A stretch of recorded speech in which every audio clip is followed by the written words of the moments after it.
6 o'clock. We'll get this started. Welcome to all of you. It's good to see these young smiling faces here tonight. And I'll call to order the meeting of the Macon County Board of Commissioners for May the 9th, 2023. And again, welcome to each of you. We're going to jiggle the agenda here in a little bit. These young girls, guys need to be home. It's about their bedtime, so we're going to try to scoot you up a little bit.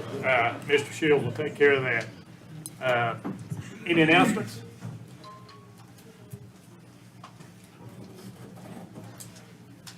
Okay. Just for a moment of introduction, for a lot of you, this is your first time here. If you don't know who's up here, these 5 guys right here are Board of Commissioners. That's Mike Decker, short timer, clerk of the board. Derek Rowland, county manager. Lori Carpenter, county finance officer. And Mr. Eric Ridenauer, legal counsel. So again, welcome to each of you. We'll have a moment of silence, stand and have a moment of silence. And then after that, Mr. Shields will lead us in the Pledge of Allegiance.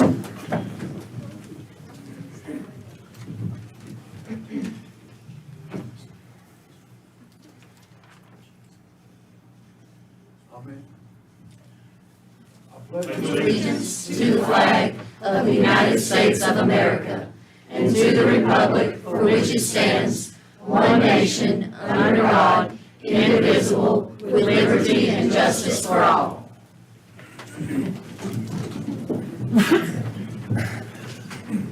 Mr. Chairman, if I could make a suggestion, Yes, sir. if we could look at the 9A, if we could go ahead and work that out first. Okay, 9A is a recognition of Franklin High School cheerleading. Pardon me there, folks. I don't know proper etiquette, but we're learning. We're gonna, since we have no public hearing tonight, we have time allocated for that. At Mr. Shields' request, we want to move up the recognition of the Franklin High School cheerleading team and give us about 10 minutes of the accomplishments. Awesome. Thank you for having us here tonight. My name is Coach Lynn, and this is... I'm Coach Bonnie. And so we coach the high school cheer team, and we wanted to come tonight with the invitation that we have and share with you some recognition. Since 1994, our program has secured 14 state and national titles. Since I started head coaching, we have achieved 5 state titles and 2 national titles. This year, we achieved a state championship title with our team that we had. And we also took the first team ever at Franklin High School to the UCA Nationals that is held at Orlando at Disney, which is the Super Bowl of cheerleading competitions. There are over 1,200 teams there. We had 43 teams in our division. We went for the experience, but our kids represented us well, and they made it to semifinals, which is a huge accomplishment.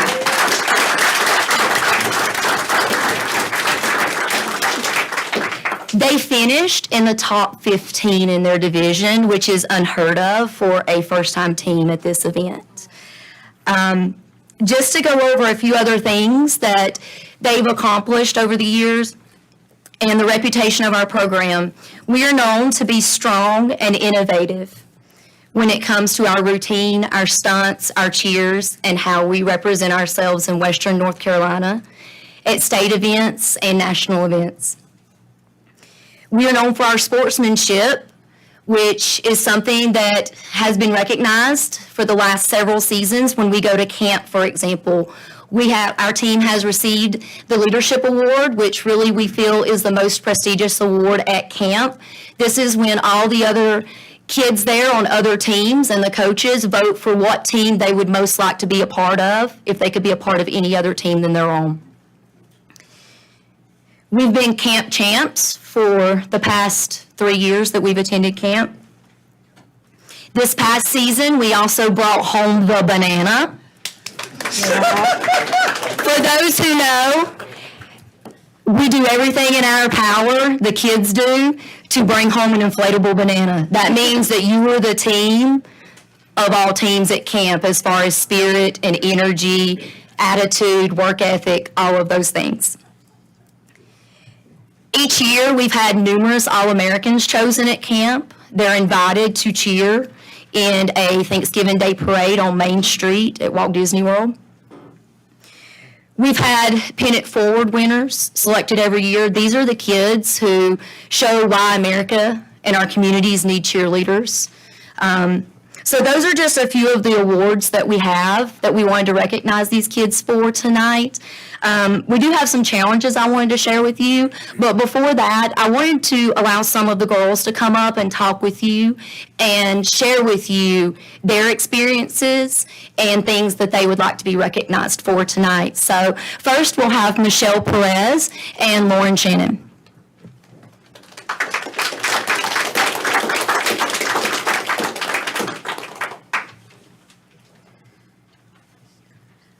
Good afternoon. My name is Michelle, and I'm a senior at Franklin High School. I've cheered all 4 years, and the past 4 years on this team have been incredible and have really paved a way for me. I recently was chosen to join the UCA staff, which is like a huge accomplishment of mine, and I could not have done it without my amazing coaches. Yeah.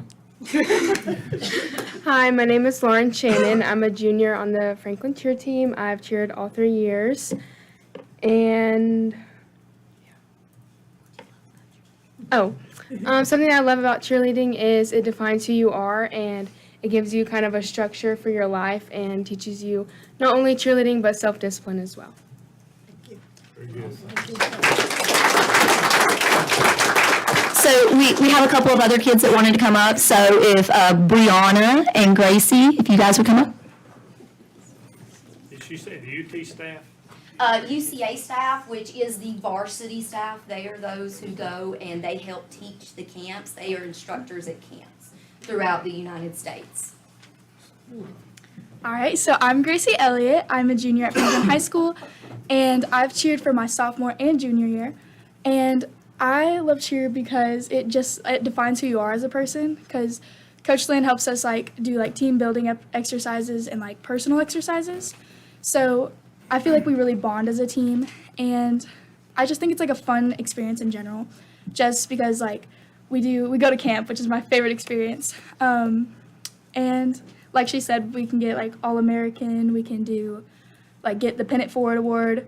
I just think it's very fun to be a part of a team that's cohesive and works together really well. I'm Brianna Quiroz. I've cheered since my freshman year, and I really like cheering. I started it in middle school, and it's just stuck with me ever since. It's a really good program to be a part of, and I feel like our coaches do a wonderful job of helping us build character and become the people we are, and they're just a big part of my life, and I love cheering. Yeah. Thank you. And then the last, maybe not the last two, but the next two we wanted to have up are Mackenzie Holland and Kaylee Zachary.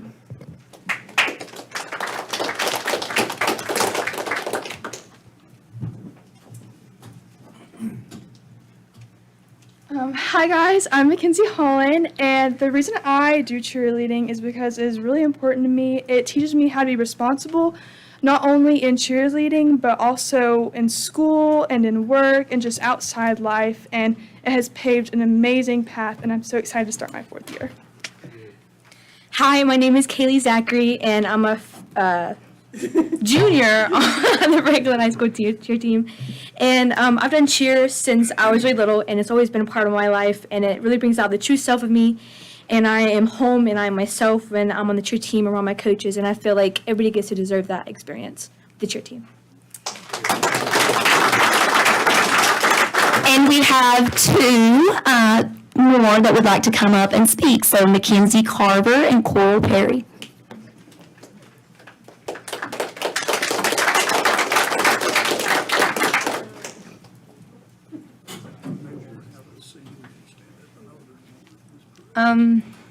I'm Mackenzie Carver, and I'm a sophomore on the cheer team. And I think cheer is really fun, and it keeps our grades up, and it keeps us out of trouble. And I really enjoy cheering with them.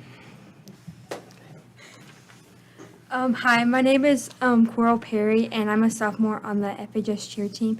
And I really like cheer because not only does it improve you as an athlete, it improves you as a person and character development.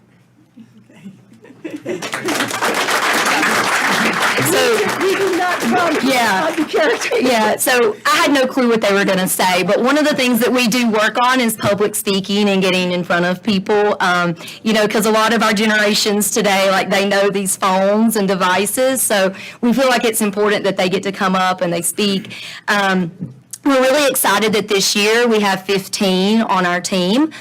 We just held tryouts last week, so we're heading into getting started with our new season and preparing for that. Those kids are also here tonight, all of our new athletes as well. They wanted to come. We felt like it was important. They're a part of this, so if we could kind of give a round of applause for them.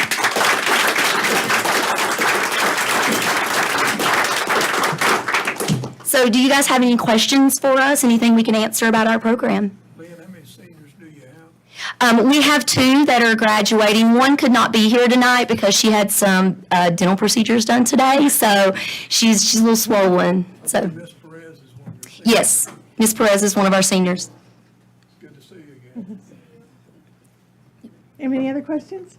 I just wanted to say I am super proud of you girls. Good job. Keep doing this thing, and hopefully I'll get to throw you guys around a little bit more soon.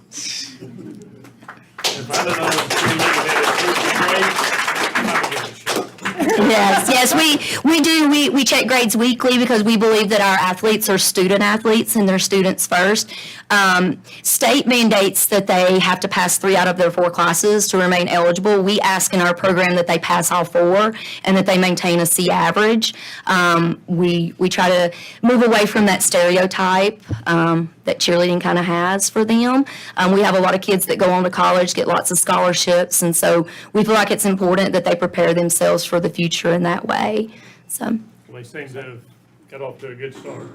So some of y'all in this room might not know, but my friend right here, Mr. Chairman Paul Higdon, is a 4-year cheer dad.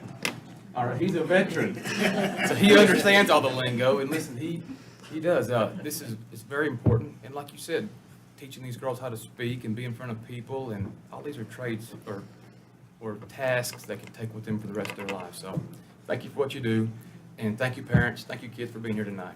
Thank That's you. Awesome. Thank you. I appreciate it. I did want to share with you guys a couple of challenges that we're having right now, and one of those is practice space. I'm sure that's not the first time some of you have heard of that.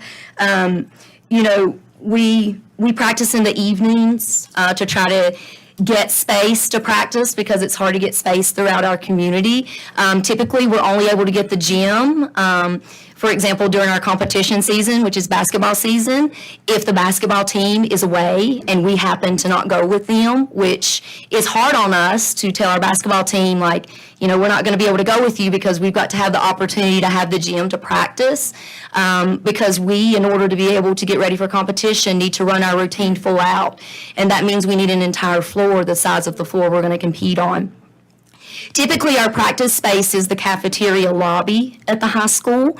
As you may or may not be aware, that makes it hard and is restrictive for us, even with a small number of athletes, like 15, to be able to safely run some of our skills and things. So we have to break it down into smaller groups, which puts them at a disadvantage, which I find to be even cooler that they are able to do the things and have been able to go out in the community and share the skills and bring home those accolades that they have. The other thing is that our mats are over 20 years old. Those cost a good bit of money, looking at around $7,500 to $10,000 on that. So for us, it's a huge fundraising endeavor whenever we're already fundraising to cover costs for everything else we do, because we are not funded. We are all either self-pay or fundraised in what we do. So those are some of the struggles that we're currently facing with our team. So if you guys have any ideas or any things that could help us, we really we're accepting of the feedback and would love to work with you on any of those areas. Any suggestions you might have? The two school board liaisons are Mr. Shields and Mr. Young. We got to invest in our children. So anything that you have, please submit it to them in writing. And we're going through a budget. We're having our first budget meeting 23rd. But we still got a little money in contingency fund. Right, Lori? Shouldn't like for us to say that, but. Don't say that C word, Paul. But we have to invest in our children. And, Yes, I agree. What is important to us as coaches is preparing them not only to be a great teenager, but to be an awesome adult. It's why we do so many of the things that we do. It's not just teaching them to cheer. It's teaching them to make right decisions. It's teaching them to walk a pathway that is going to only make them stronger and better. So those things are just as important to us as them hitting a stunt or doing a correct cheer or whatever. It's helping them be better, to be good, to do all those things. And so we have to devote so much time to fundraising because we don't get any funds from any place else. And it is heavy on our parents, you know, for the things that we need to do. So if we will certainly submit something to you as we look at what that is. The thing about the practice space is with an additional gym, not only would that help our school with revenue because we could host more things, because so many of the things we can't host because we only have one gym. And so with two gyms, we could do more, bring in additional revenue and that kind of thing. So it's a dream. It's one of those dreams that we have, and we would love to, you know, be able to look and see, be able to do that. So we love what we do. We obviously do it. We've been doing it for 13 years. We've been coaching for 13 years. So we don't do it for the pay. We get about a half cent an hour when it all is, you know, said and done. But we just love doing it. So thank you for allowing us to come. Thank you for recognizing our girls, and for them to be able to come. It's a great honor. We appreciate it. Everybody did a good job. Can we let them stand and us clap for them one more time? Yeah, you will stand.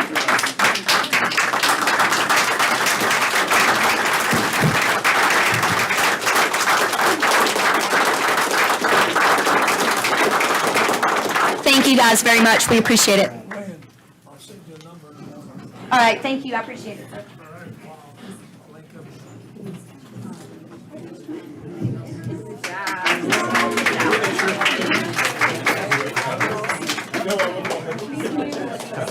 I started to say, yeah, I remember very well, we wore two Suburbans.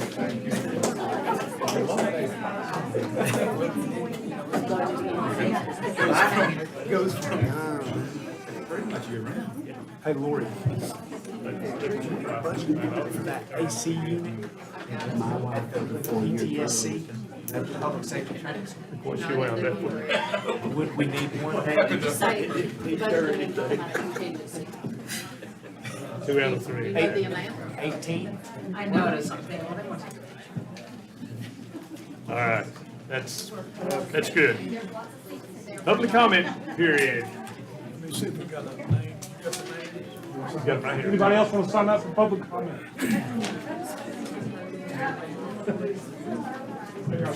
Thank you.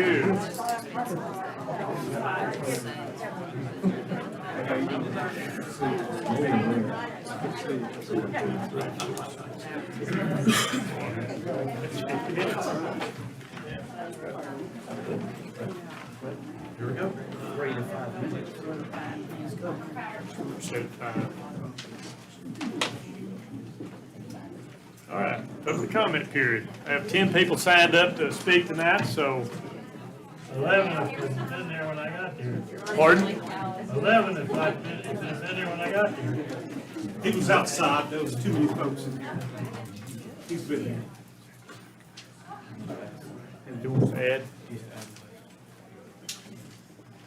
We'll make you number 11. Is that all right? Thank you. Great. All right, new technology here to give everybody equal opportunity, 5 minutes each, and there'll be a little buzzer.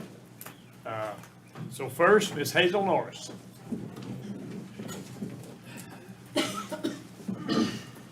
Good evening. Good evening, Hazel. My name is Hazel Norris. Glad that y'all let me speak. There's a couple of things I want to bring to your attention. I was hoping this man would be here, but I'm gonna go ahead and call him out because some of the things he's posted on social media, I think is uncalled for. I've been coming to these meetings for a while now. The last meetings had, I never heard the word micro school. Never heard it. But Bob Scott, ex-town manager, has brought out several things about you commissioners I think needs to be addressed. I think you commissioners needs to start addressing some of these things. One way to do that, you need to get your own Facebook. People will know what you're up against. People will know what you're saying without one-sided being published. I do not subscribe or buy the Franklin Press. I do not pick up the Macon News. Haven't done that since Ms. Lofthouse left. Do not pick them up. One-sided. First of all, Commissioner Antoine's being called, saying, there's been post on here saying that he's stealing funds. The Higdon property belongs to you, Mr. Higdon. But we're glad you offered it to the county. At a discount. Anyway, then we heard that the Higdon property, he's posted that the Higdon property is going to be for a micro school for Danny Antoine. The other papers has picked the same thing up, micro school. I'm just wanting to know where'd that come from. I suggested that they call Mr. Rowland because he was brought into the mix. Well, I called Mr. Rowland and asked him, was this property purchased for Danny Antoine? Absolutely not, he told me. But it comes down to actually this. There's a lot of fake news out there, and we should be used to it. I mean, that comes from the White House down. But when it comes local, and local families is getting hurt by some of the stuff that's on there, it's shameful. We're a community that always pulls together. When we have benefits, we always pull together. But now we've got a community that's divided. I don't care if you're a Republican, if you're a Democrat, if you're unaffiliated, whatever. The God I serve says to love. I don't care what you are. I try to show everybody the same respect. But when you get on here and you try to take up for what we believe in, and I've done that for a long time with the sheriff's department, with the schools, and I will say another thing about the schools right quick. I'm for every school having the same as another school. If Franklin area school has it, Highland Schools deserves it. If Highland Schools have it, Nellahela deserves it. But with that being said, the pre-K is a big thing up there right now. Everybody's down in everybody. Here's my thing on the pre-K. As a taxpayer, I don't feel it's right for me to pay for a babysitter. And I'm not saying that's what it's for, but I've heard that's what it's for the staff to have somewhere for their kids to go. I don't pay for your kids to go to school. Don't pay for your kids to go to school. And also, are we funding the pre-K, is the county funding the pre-K for Iola and South Macon? If we are, then we need to fund for Highlands. If we're not, then the school board needs to revise that a little bit and let people know that we're not funding for those other pre-Ks. And I don't know if we are. I'm just asking y'all. And y'all need to address some of this stuff because I'm telling you, it's out there. Y'all are the ones getting called names. I am trying to take up for you. That's why I'm bringing it to you. But I'm definitely for, if it's good for Iola, it's good for Highlands, if we're funding that program. But now, I've talked to several of the board, and they tell me it's not an urgency, that it's not a priority. I'm not saying it is a priority. I think all kids deserves it. But North Carolina doesn't even recognize it as a educational program. Thank you. Thank you, Hazel. Hey, Hazel, real quick. I just want to address a couple of things for you really quick, okay? So the whole idea of the micro school only came because you have, guys like Bob Scott and Franklin Press who've actually brought that up. That doesn't make any sense. It's never been addressed. Say again? Is this not on? Thank you. Yours on? Yeah, it is. There you go. So yes, that's been brought up by the press and from Bob Scott. Unfortunately, they have made my life pretty rough with making those kind of silly allegations, but if you understand fake news, that's what happens, unfortunately. I don't subscribe to any of that, nor do I feel like I have to sit there and defend myself for every little thing that people put out there. My question to them would be, would they prefer I do not fight for this high school at all and just sit down and rather vote against it? Maybe that would make them happy. Either way, I'm not here to just make them happy. I'm here to serve this community, okay? And as for them making allegations about me stealing funds, again, they obviously don't care how much they hurt other people. And with this new board, we're in a place right now of trying to change a lot of that concept going on in our county especially. So I don't always respond because I don't always feel the need that I have to sit there and defend myself for every little thing that they say about me. But one thing is going to stay unchanged, and that is I'm going to keep fighting for this community. I'm going to keep serving at whatever capacity that God lets me, and that's that. So I'm not worried about them.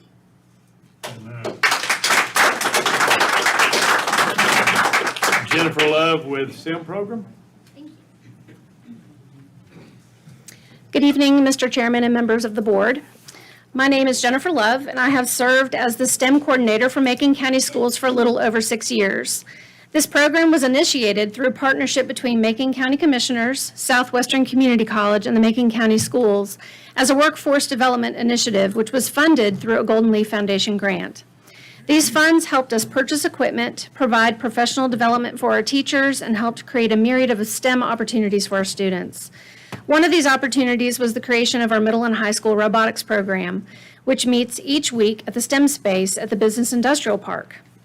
I wanted to thank you for providing this much-needed space for the program and for renewing the lease for the STEM space for the next year. I actually just left there, and I had 60 parents come to our final meeting for this semester to see our students work on the robotics program, so that's very exciting. A little over 3 years ago, the county commissioners invested in the STEM program by providing funding for the creation of 2 STEM teaching positions at Mountain View Intermediate School and Macon Middle School.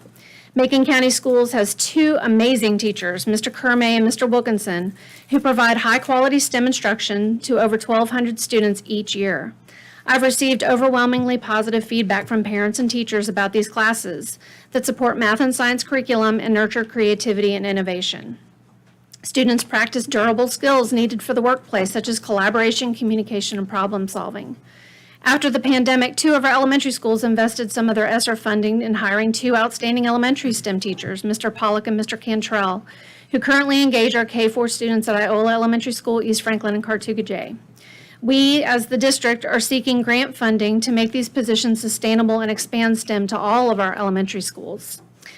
I'm here because I want to invite you to our schools to see our STEM classrooms and to the STEM space to check out our aviation and robotics programs to see how your investment is pouring into our students. I also want to thank you for supporting the Macon STEM program in the past, and I hope that we can count on your support for the future of the program. Thank you so much. Thank you.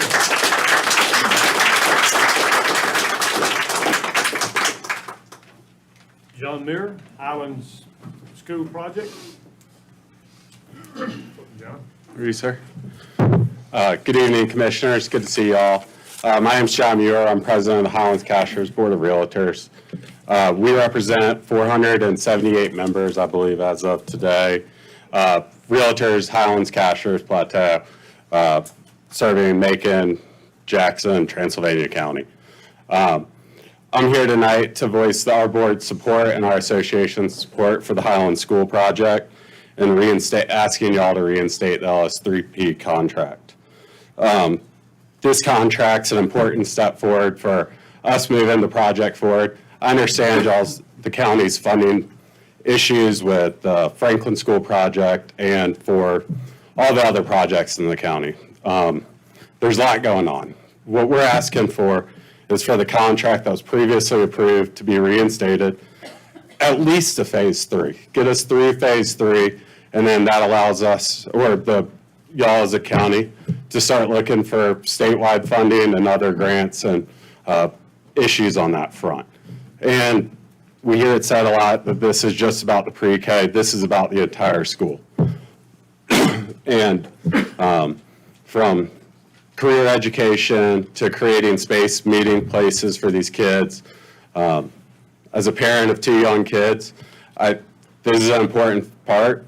We have, in my office alone, we have 6, 7 kids that are eligible for pre-K that would love to go to pre-K at Highland School, opening up additional spaces in our county, but also for all the other kids from kindergarten all the way through 12th grade there.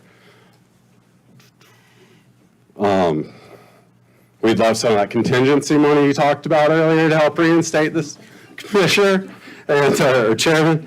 And also, as you said, our kids matter, and investing in our kids is important. And this is a step in that direction. I want to thank all of y'all for your work. Commissioner Sherrill, thank you so much for coming to Highlands 2 weeks ago. I know that meant a ton to our community, and just want to say thank you and love your support on this project.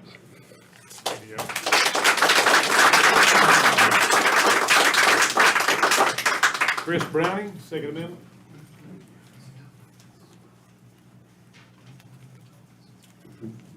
Gentlemen, thank you again tonight for letting me come speak. I'm here tonight to resubmit the Macon County, North Carolina Second Amendment Sanctuary Resolution. This goes back to a couple of years back when this exact same resolution was presented to the commissioners and it failed. So I'm back again to resubmit to the board to take under advisement. And hopefully within the next couple months, we can get a vote on this up or down. A Second Amendment resolution is very simple. You'll see when you get about to second page where what it amounts to is you've got the Board of Commissioners, which we all know controls the funding of the county. And this Second Amendment resolution states that the commissioners will not authorize any fines or employees that would assist in unconstitutional gun law. Also, it includes Sheriff Holbrook's. And what it does is it brings the two together. We know Sheriff Holbrook's, he's the number one when it comes to enforcement within Macon County. He controls all when it comes to the law enforcement. And it's really interesting because these resolutions have came into effect across the country, but we actually had one that just came into effect in Camden, Missouri, really close to what you would read into this. And the ATF tried to encroach within Camden County.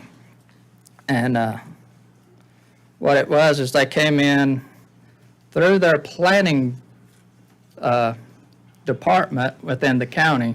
They sent 4 emails to the planning department, and there was different variations of it about getting information through firearms dealers, licensed firearms dealers within that county. So then whenever the sheriff and the Board of Commissioners sent a letter back to them and said that they would not provide any information, of course that started a back and forth between the federal government and the county. But what happened was they ended up providing, the commissioners of the county provided the email that showed that the ATF was trying to say that, oh, we're just trying to get information to help new firearms dealers open up stores. It's not actually what they were doing. There was one email that was slipped in those 4 that showed that they were actually trying to get information from the firearms dealers about information they had on people that had, bought firearms or whatever. So I bring that up to show just how this can actually work. They held a press conference and had the sheriff, the commissioners, actually the town board and everybody gathered to oppose what was going on, and it worked. the federal government absolutely can't come in over the sheriff when it comes to an enforcement issue. And when you combine the two, when you got the county boards, and even in this case, they had the town board. But we're looking for the county board and the sheriff just in Macon, because we went into this last time, we understand this is not a law, this is none of that, but it is a promise to the people of Macon County where our board stands and where the sheriff of Macon County stands. When it would come to any time that the state or the federal government would try to push into Macon County itself with any type of gun law that would encroach upon the citizens' rights.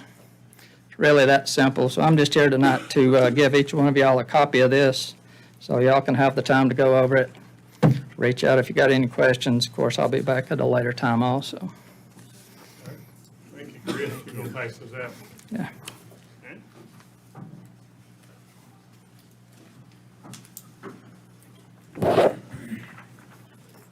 Thank you, sir.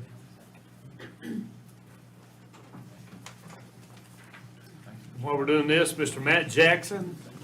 Thank you, Chris.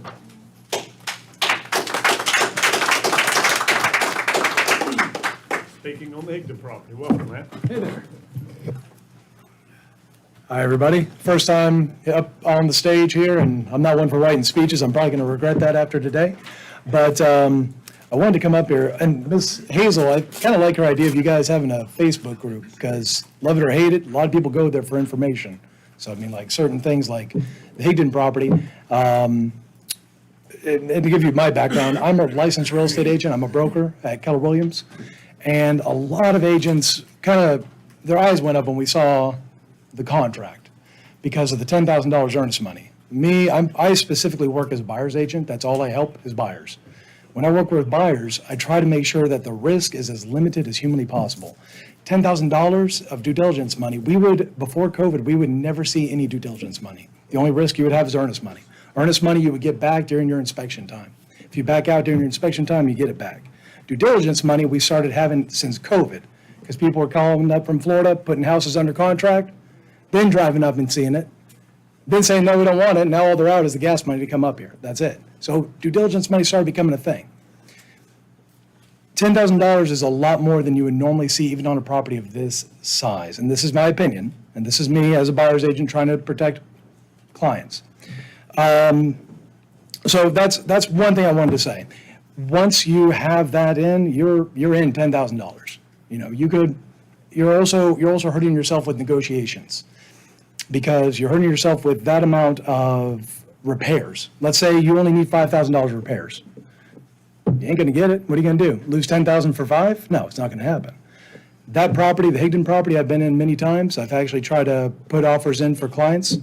I know, and I'm gonna defend you guys on this, because I know a lot of people are saying, what are they doing writing this much money for a house that's been on the market this long? It's been on the market over a decade. I know for a fact that seller is shrewd. I don't know if y'all, I've been told y'all are related, but she's a shrewd person. But You need to get your facts straight back. Good. Quit reading Facebook. No. I'm going by that as a fact. I don't know anything. My last name's Jackson. Everybody thinks I'm related to 40 other people here. But the fact is about that that price is probably the only way it was going to sell, honestly. I know that. She was not going to go down any lower on that property. Now, that's one point I want to make. The second point I want to make is the only reason why I'm in these meetings is I've dealt a lot with the Skate 28 project. Now, I'm in it late in the Skate 28 project. I'm in it very late because it took them a couple years to get plans, management, timing. A lot of organization had to get involved before a single dime would go out to that, But once everything was there, heck yeah, everybody was all behind it. We had fundraisers. Then you helped us out in that last meeting getting the last push to it, so I thank you for that. But it did seem a little funny to me. Now, I'm not involved in this kind of county stuff. I'm only learning. But it did seem really odd to me and directionless to not have a full plan laid out for a property that's been on the market for 10 years or 11 years. If it's been on the market that long and that was ever of interest, I would expect us to have some kind of plan for that property. The house, I know for a fact, will need a lot of work and updating, but it's an iconic piece of Franklin. It is, hands down. But I don't know, it seemed kind of shocking to me to see how it went down and how unclear it seemed in the end as to why it's being purchased. So that's all. I just wanted to state my thoughts on it. Thank you. Thank you, Matt. Yeah, yes, sir. Would you like an interactive? Yeah, please. Sure. I'll kind of share where I'm at on this thing. Can you hear me back there in the back? All right, so. No. I can't tell if these things are on or off. We can. So about October of last year, and I've been asked this a lot, so I'd like to go on record and just kind of clear the air. Dr. Baldwin and myself, I can't remember if Mr. Shields went, but Mr. Rowland, we met up with a couple commissioners from Rayburn County, and we toured the campus. And they showed us this state-of-the-art, well, they described to us this state-of-the-art ag facility where they're teaching their kids vertical indoor farming, hydroponics, aeroponics. They are driving GPS farm tractors. They have their own livestock. They're doing all kinds of hort. I mean, they're leaps and bounds ahead of the program that we're trying to get to. And thank you guys for working in that direction. So it was kind of presented to me, this program, as a possibility. The problem is the government works backwards. All right, they're not like us in the private sector. When you go to buy a piece of property, you can plan, you can do all your stuff. It costs us a lot of money to plan. A comprehensive site study is probably no less than $20,000, $30,000, and you got to have a consensus of the board before you can do anything. So the first step, and the reason we had to go into all these closed sessions, were to put the property under contract to do some diligence. And so that's kind of what's happened here. It's kind of a slow, very, very, look, government's very ineffective and inefficient. But at the end of the day, for 11 acres, tax value 1.9 million, with that kind of proximity, with all the possibilities. Look, I don't care to go on record if it's a ball field, if it's future tennis, swimming, look, gymnastics for the school. Look, I want to see it used in coordination with the school, Macon County School, or ag, hort, welding, shop. I really don't care. I just think that piece of property with that kind of proximity will never have an opportunity to buy it again. Plus, we're buying it at 1.3, which is 70 cents on the dollar. So I just think we'll never have this opportunity again. And the government it's backwards. You can't go out and design this plan and phase out a property that you don't have. So you kind of have to put the property under contract. I fully understand that. And I went to high school in Polk County, North Carolina, Tryon, Columbus, North Carolina. That's where I'm from.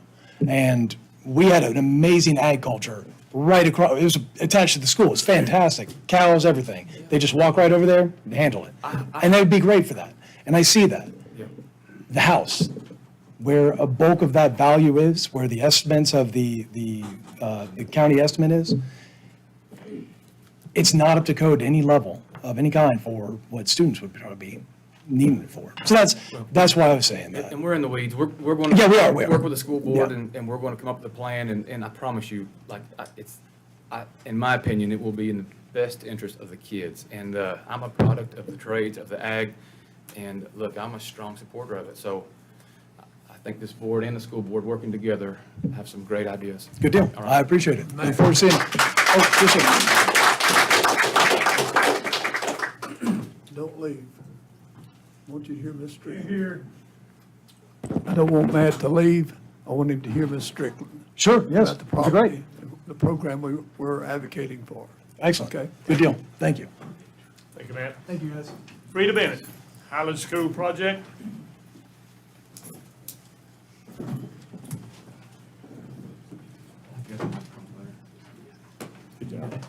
I'm back, and thank you for your time. Before I begin, you all know why I'm here. I am once again pleading for my kids, all the Macon County kids, but Highland School. I will get to that in a minute. The first thing I want to do is to thank Mr. Shields for the detailed and informative email he sent me concerning what you were doing. I gained a lot of information from that. And John Sherrill, who gave 2.5 hours of his time plus preparation for coming and sharing with us as a community what we needed to hear. I also appreciated Superintendent Baldwin being there, the chairman of the Board of Education, Mr. Reedlove, and Hillary Wilkes. I can tell you that that town meeting was astounding. And what I would like to ask is perhaps Mr. Sherrill has started a precedent that each of you could follow, and it would be so helpful if you appeared before your constituents in a small setting other than the board. That would be an amazing thing. And I think the precedent has been set. That would be amazing. Stop a lot of conflict, a lot of confusion. Yes, there is a lot of, I don't know, news out there. I've had a hard time determining anything. So I decided that tonight I would just ask you one more time to please consider what you chose, and it was a choice, to take away from our children. Now, I've heard the reasoning and the rationale, but when I hear that there's a slush fund or whatever, or a surplus fund of $41 million, I hear that there was not a big problem in buying a $1.3 million property. So it seems to me, and that property, by the way, is several of you, I have been quoted as saying that it was for an investment in Macon County in education, and that it was a great opportunity and a great investment. Well, certainly offering our children equality in education is an equally great investment.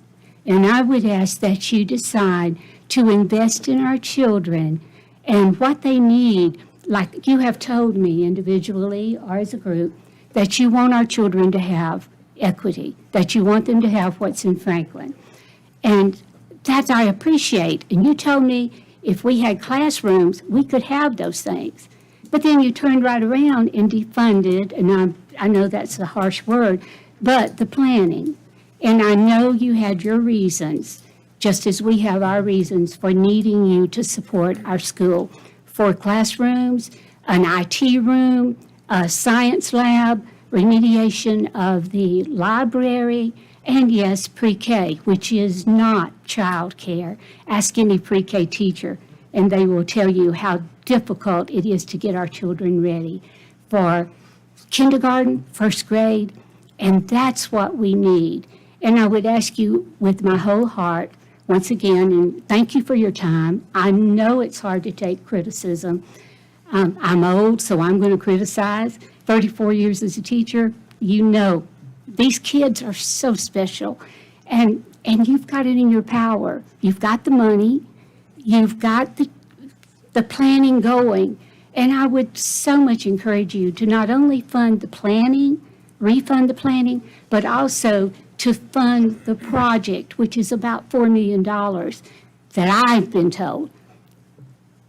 In comparison to $14 million athletic facilities or tracks that might cost $1 million, I think this is equally, and I'm all for the children of Franklin and Nantahala. Let's give everybody what we can and what they need. And we need new classrooms so that you can give us what other children have. And once again, thank you for your time. I haven't heard all of that's apparently being said.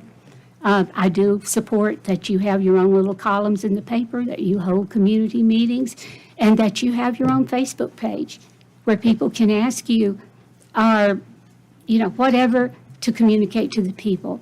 And thank you so much for considering what I'm here today. Thank you.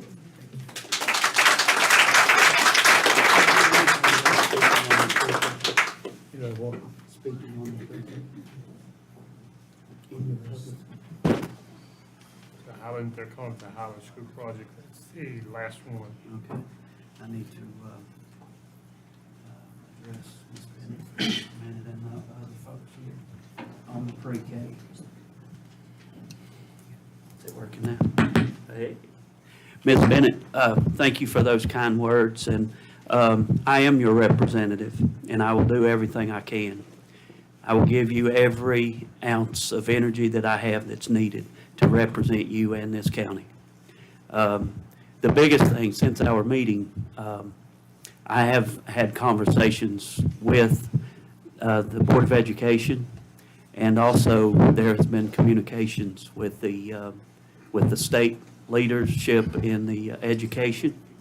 And so I think there is a lot of information that we're trying to gather through this pre-K and everything as a whole, and how it's funded and everything else. So hopefully soon, we can get to the bottom of this for all the school systems for the pre-K needs. But all I ask you is patience. I'm working, we're working for everybody. We're going to try to do this to benefit our children and the families, working families in Macon County. But so just please give us patience and a little time. Thank you. Gracie Parker. Youth Mental Health. Good evening. I'm not tall enough. You'll get there. Good evening, County Commissioners. I am here tonight to personally thank you for speaking at my first annual Youth Mental Health Help Rally on April 30th. A special thank you to Gary Shields, Josh Young, and Danny Antoine for speaking at my event. The support shown by County Commissioners gives me hope to be able to realize my resolution. I'll go over that in a minute. Unfortunately, I didn't get that much of a support from our Macon County School Board, as only one of the people who told me they would be there and speak was there. Thank you, Deidre Breeden. I don't know why Jim Breedlove wasn't there after he personally told me he would be there. Before I read the resolution, I would like to clarify a few things. When I ask that we need trauma counselors at all schools, I am not talking about guidance counselors or psychologists. Also, we need more defined training for staff and teachers for youth mental health risks. I look forward to working with you, City Council and Macon County School Board, to make this a reality. We were able to collect 75 signatures out of 100 people being at my youth mental health rally for our petition for trauma counselors to be into all schools. My resolution is I'm asking, well, hopefully all children are asking, our city council members, our county commissioners, I'm confused at my own paper. Our county commissioners to work with the Macon County School Board to actively pursue our need for youth mental health in all schools and our community by developing an action plan to, first, bring back trauma counselors into our schools, especially starting with our elementary schools. Second, bring back the youth risk behavior survey starting in 3rd grade and up, no later than by the 2024 school year, administered and evaluated by a credible independent company. Prevention versus intervention.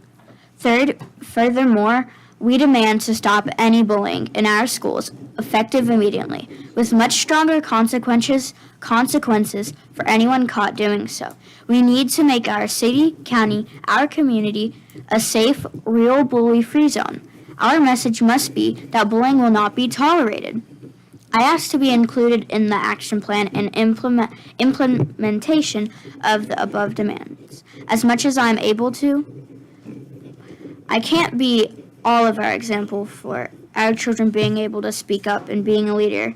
I can't do it alone, but I will need your guys' help, and hopefully all of the county's help. I have my resolutions right here.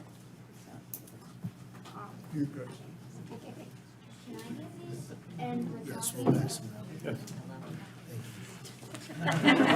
See if that helps, young lady. Thank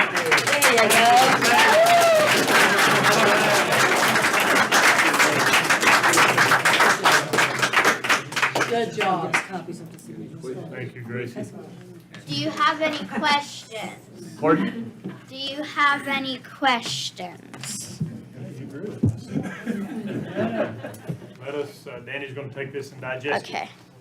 Your contact information, everybody know how to get on here. Your phone numbers, emails, your manager. Manager, secretary, yeah, whatever. Thank you, grandmother, for what you do. You're a blessing, and there's a And- lot more out there just like you. That's, Amen. Let's help them save these kids. And Gracie, sweet girl, we are definitely going to be working on this, so it's not falling on deaf ears. So I'm proud of you. Keep doing what you're doing, and we are going to work on this, okay? Thank you. Awesome. Lake Please Silver. include me as much as possible. Say what? Include me as much as possible. Yes, ma'am. Lake Silver, Congressman Edwards' office. Welcome, Lake. Is it Lake? Yes, sir. Lake, L-A-K-E, yes, sir. Chairman, board, thank you so much. I actually came to speak to y'all, but it sounds like Gracie's the one I need to talk to. She's wonderful, very impressive, and that's really awesome. But I'm not going to take much time. I just wanted to be here so you can see my face. I'm new field representative for the congressman serving Haywood County West. I've already met with your county manager, wonderful county manager, at least 3 times. And spent all day today in Macon County, and it's felt like a vacation. It's wonderful down here. It's beautiful. I'm originally from McDowell County, where I was their assistant to the county manager and deputy clerk to the Board of Commissioners. So I understand a little bit about local issues, and I really want to be here to help you guys out, be a community member and a friend to you all. A few things that we can do, and then I'll sit down, is number one, we do casework. We've solved already over 700 cases and brought $1 million into our western 15 counties in North Carolina. Number two, we can do legislation, which is, appropriations. And I think you're going to see some announcement of some big projects in western North Carolina very soon, which we are very proud of. And then the congressman also serves on 3 committees, and he actually says you get a seat at the 3 committees through him, and he really stands by that because he's here listening to your voice. And those committees are Budget Committee, Infrastructure and Transportation Committee, and House Oversight and Government Accountability Committee. So there's a lot we can do. There's a lot we're already doing. Our hands are already dirty. We've been in all 15 counties at least 3 or 4 times so far, and we've been elected, or he's been elected 5 months. So I hope you see us. Hope you don't get tired of seeing me, but I'll be around, and I want to be your friend and help for the federal government. So thank you all. I'll stay around till the end. Hope to shake your hands. So you got some cards or contact information? I do. I'll meet you all. I'll stick around till the end. Thank you. Thank you, Luke. Thank you.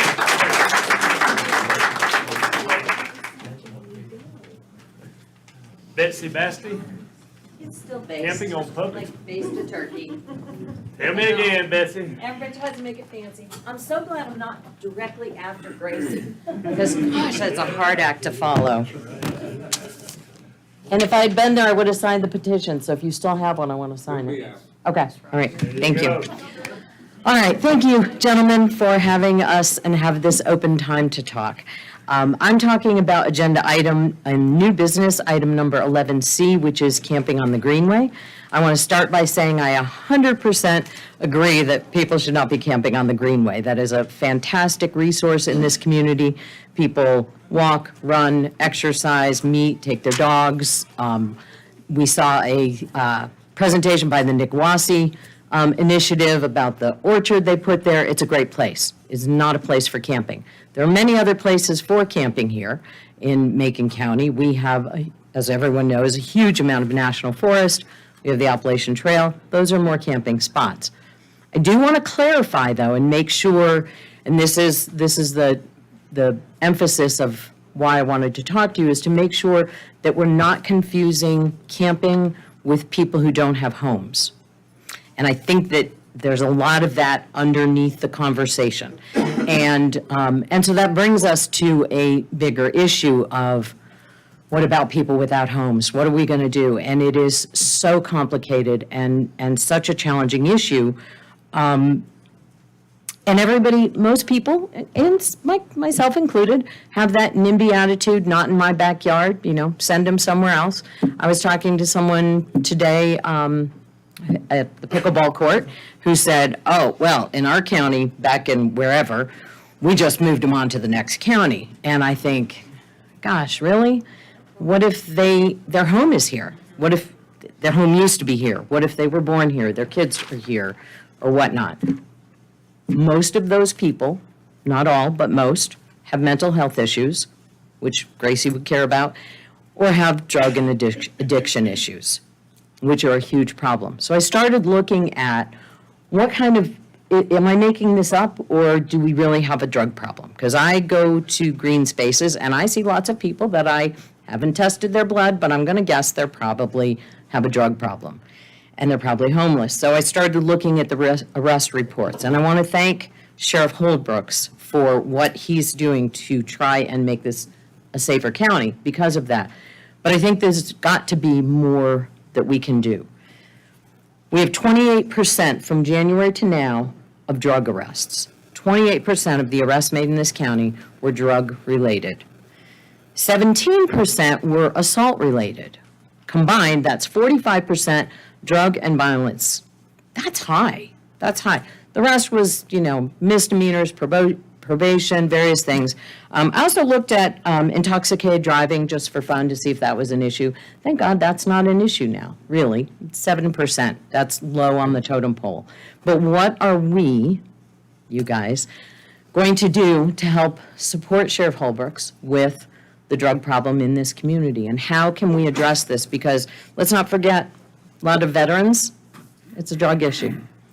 Homeless people lost their jobs, lost their whatever, it's a drug issue, or it's a mental health issue. You want to help somebody, but they won't even hear you. They won't even listen to how to fill out a form to get the help to get into a house because they have mental health issues. They're hearing other voices in their heads. So how do we help them? And that's kind of just what I'm throwing out there. I don't have any answers about it, but it's something I think about all the time because I do want to have compassion. My expertise is in education. I used to run the SOS program, support our students here in Macon County, Nantahala, Highlands, and Franklin. And that program was to help those kids who were falling through the cracks and make sure that they didn't go down those tracks. And those tracks were usually the tracks that their parents were on. Drug, mental health, low income, couldn't make payments. You get drunk or high because you can't deal with what life is throwing at you. So how are we going to, as a community, be compassionate about this issue? And I just want to leave you with that to sit with and kind of think about. And yeah, keep them off the greenway, but let's see how we can help folks as well. Thank you very much for your time.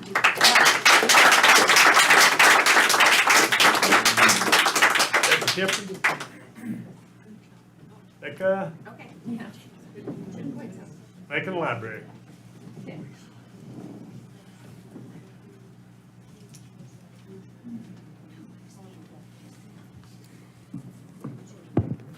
Let me know if you can hear me, or you can't. My name is Rebecca. Good evening. Rebecca Tipton, sorry. I just wanted to say to you guys, I really appreciate the work you're doing. You're working hard. I've been to a lot of government meetings, and this type of real honest and forthright, transparent back and forth is something you don't often see at government meetings, and I really appreciate that. I really feel confident that you guys are working for our interests, and there's going to be a lot of public scrutiny, so it'll all come out in the wash, but I just wanted to thank you for that. I really appreciate it very, very much. I wanted to take a moment to address the board and the wider community about the library issue. I just wanted to say I feel like much of the public dialogue from many people that are against library reform to protect minors has revolved around misrepresentations of the facts and name-calling, and that's really unfortunate. It really is. The hostility that was shown by some people, not all, but some, at the last commissioners' meeting was very concerning. What we need is a good faith conversation by reasonable people of all political persuasions and all walks of life, and we need people willing to look at the facts about the recent direction of the library with regard to books that are selected for minors and placed in the children's and teens sections of the library. And we need to engage in constructive, respectful dialogue and actually listen to each other instead of trotting out the same tired and false allegations against people. So I want to set the record straight for a few minutes. I and others who've been speaking out about what we see in the library do not want to ban or remove books from the library. We do not want a puritanical overthrow of the library. Everybody can just relax. We are just fine with books being in the library that we personally disagree with and even detest. and I hope you are too. This is an expression of the kind of tolerance that this nation was founded on and which made it great. However, one more point. We respect the right of everyone to enjoy our libraries and all the services they provide without any discrimination, and we respect every adult's right to read as they see fit. However, we think it's very inappropriate that library staff have acquired a high volume of sexually explicit books targeted at teens and placed them in the teens section. We have been asking the library staff and the board, the library staff responsible for the acquisition of books to revise their criteria for selecting books for the teens section. We do not want, and to place these types of books, sexually explicit books, in the adult section. We're not asking for them to be taken out of the library. We're asking that they be placed in the adult section. There are a lot of books right now being written for sometimes children, but definitely teens, that have a lot of sexually explicit material, and it's not appropriate in the teen section. By placing it in the adult section, you don't deny minors who want to read that and have parental approval or permissiveness to get those materials. They still can. With a library card, they can check those materials out. But certain things should just not be in our teen section. Certain things should be off limits. We've been asking the library staff responsible for the acquisition of books to revise their criteria for selecting books for the teen section. We don't want to, like I said, we don't want to restrict the access. We just want to move those things, if they're judged to be egregious and inappropriate, out of the teen section. These are very reasonable policy changes, and they show respect for our diverse community and regard for minor children's innocence and for parental rights. Okay? These things should not be controversial, but the Fontana directors and the board have fought us very strenuously, even going so far as to shut down public comment at their meetings. Now, other libraries and library boards have looked at these same issues, inappropriate books being published and targeted at teens and placed in libraries. And they have come up with different solutions, and I wanted to read one solution that's been implemented by the Greenville, South Carolina Library Board. And they noticed that there was a problem with inappropriate things in the teen section, and this is what they did. They took the obscenity statute in their state, and they incorporated the language of it into their library collection development policy. So the library collection policy, for teens mirrors their obscenity statute. To me, that makes a lot of sense. Okay? And if anyone has a problem with that, I just really don't get it. So this is what their policy reads, their new updated policy. Materials that contain the following will not be included in the young adults collection. Graphic depictions of or descriptions of rape or pedophilia. Believe it or not, there are books written for teens that have these things in them. There are.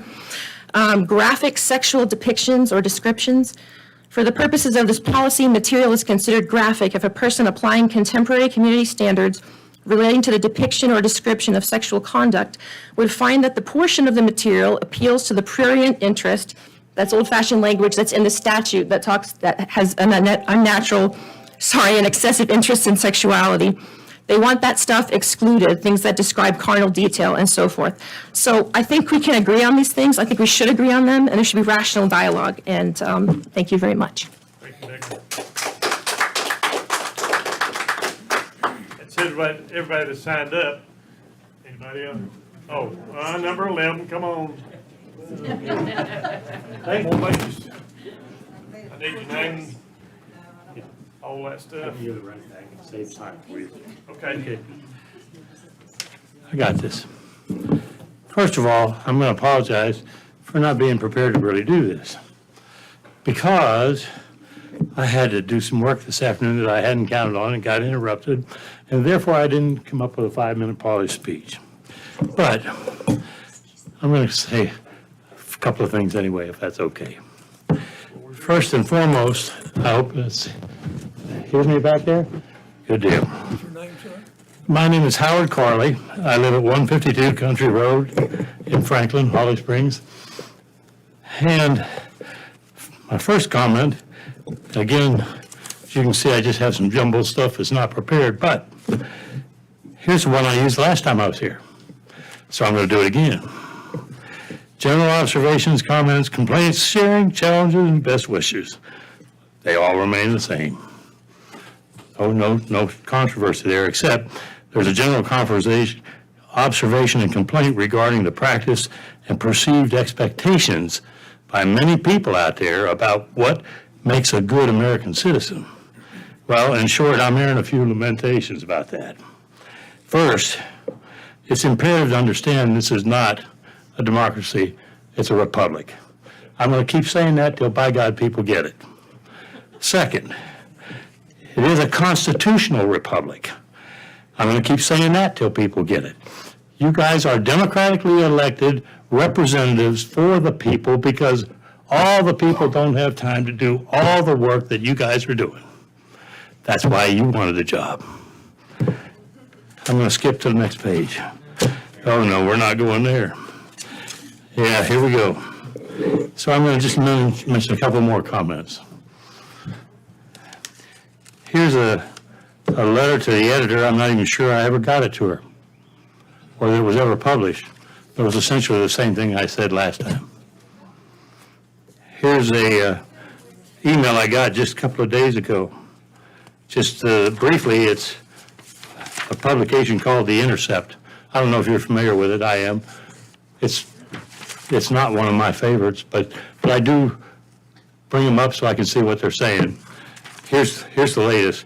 The government created a new disinformation office to oversee all the other ones that are providing disinformation. Yes, yes. Well, that wouldn't be so funny, except this is a left-leaning organization. Mia, here's another letter to the editor. This one did get published. I encourage you to read it if you haven't looked it up. This is my response to Bob Scott's article on thoughts and prayers on gun control. It's an excellent article. I know, I wrote it. Was it recently published, Howard? Yes. Here, I'll tell you what, you can even announce that if you'd like to. You can keep that. Is that a copy? Yeah, it's my response, yeah. I don't buy the paper, so. Bottom line. Say $10. Thank you, sir. Bottom line, the problem is not guns, the problem is people. It's really that simple. That letter can be reduced to that. Couple more items here real quick. Oh my, I'm running out of time. I am going to use my 5 minutes. Okay. This is sort of an outline that I made up for myself about how I'm going to spend my time trying to help you guys do your jobs and keep things straight. This is me trying to be a good citizen. Keep following up on what you guys do, how you do it, and if you're doing it right, et cetera, et cetera. And the bottom line is, we got a few hits, we got a few misses out here. I'll be back. Now then, here's one that I'm just sharing, and I'd be happy to share this for publication. This is 7 keys to determine if a dream is from God. It was published by Jerry Savelle back in 321. But I think there's just a lot of truth here. I'm going to read these. Does it capture your imagination? Does it seem impossible? Does it seem it will never happen? If not, everyone is as enthusiastic. Is there resistance, setback, or frustration?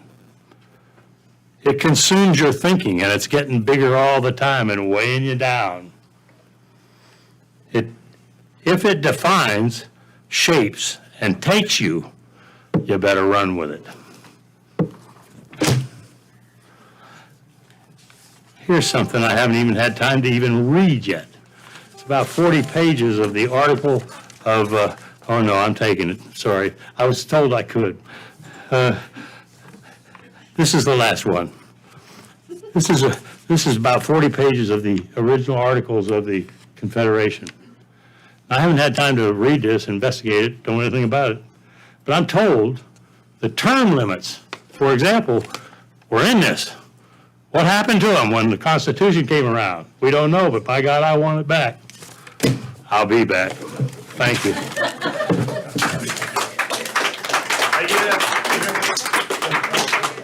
Sign that sheet, Howard. Oh, yeah, it's on here somewhere. Oh, I left it here, I guess. It's right there. Oh, there it is. No, I'm sorry, I need that one back. You mind if I write your name down, Howard? That's Gracie's. I'm going to give this right back. That's Gracie's petition thing. That's a good ending to a public comment period, Howard. Thank you. Yeah, they told me how to think to it, so they'll have it for the record. I never signed it. All right, gentlemen and ladies, do we have any additions to the agenda? Mr. Chairman, if I could, I'd like to add item 11H under new business. This is discussion concerning replacement of the HVAC unit Can't hear you. at the Public Safety Training Center. I would also like to add to new business item I, and this will just be an update to the Board of Commissioners concerning premium pay. In what? H and I. I was, or 11H and I. 11H and I. Also, if we could, Mr. Chairman, remove item number 10B from the agenda as we gather more information on that topic. Mr. Chairman, I also need to add another request for a fireworks permit, if I could, please, under new business. If we can make that item J. Under new business? Yes, please. Where are those others? I don't hear Mike. E and F? Yes. Need to add one more to those. You going to add what number? We can do it right then if you want to. Don't let me forget. Okay. Good deal. Others, gentlemen? Corey? All right, item number 8, adjustments to and approval of agenda. Any adjustments, gentlemen, other than ones mentioned? Chairman, I make a motion, we approve the agenda as presented. All in favor, signify by raising your right hand. Unanimous. Thank you, gentlemen. Reports and presentations.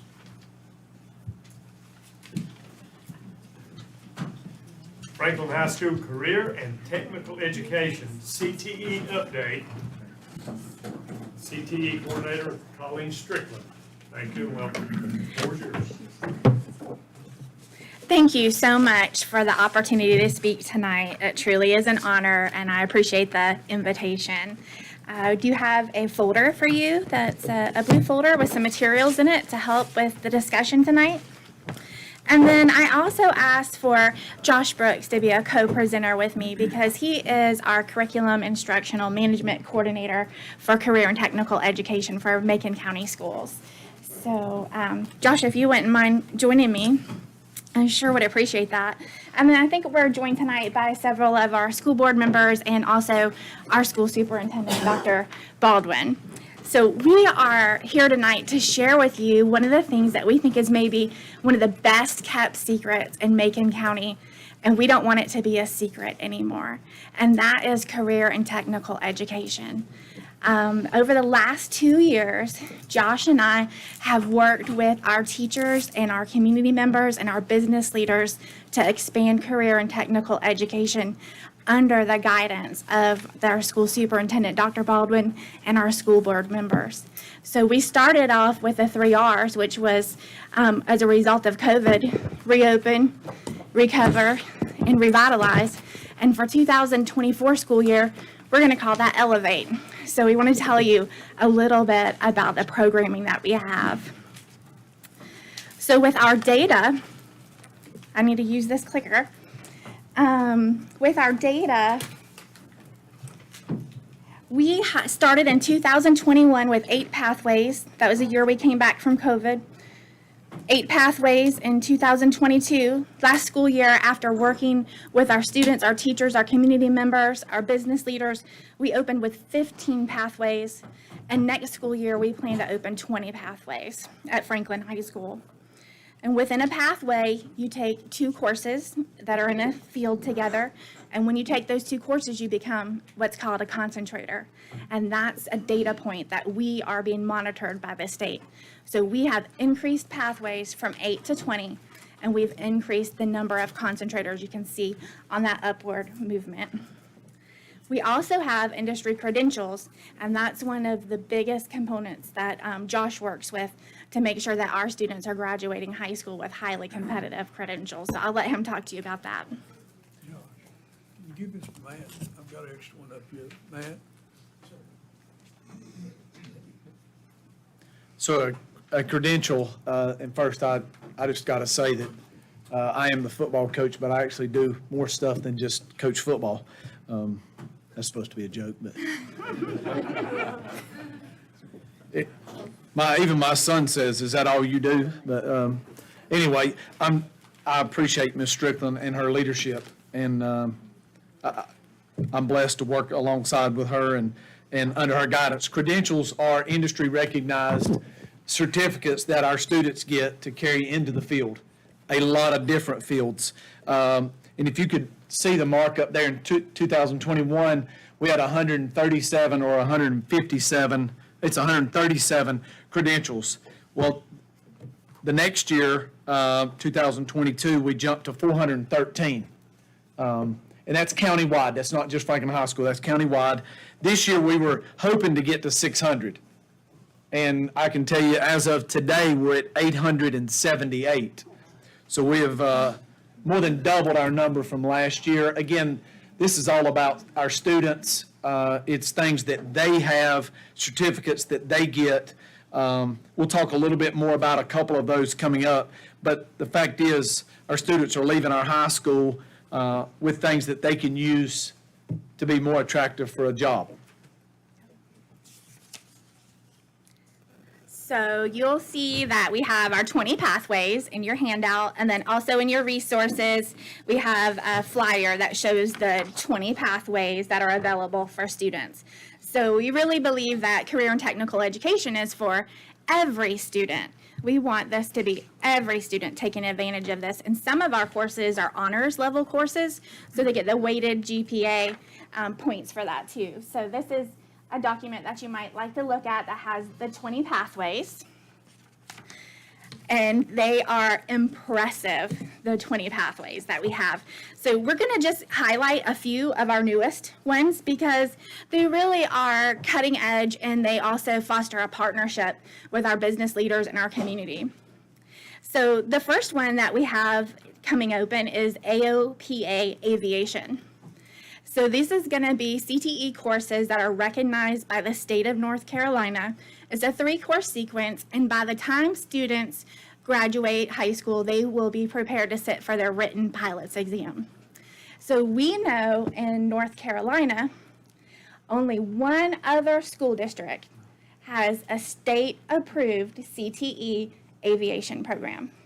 So next school year, state-approved CTE program. Next school year, we'll be the second school district in the state of North Carolina to offer this.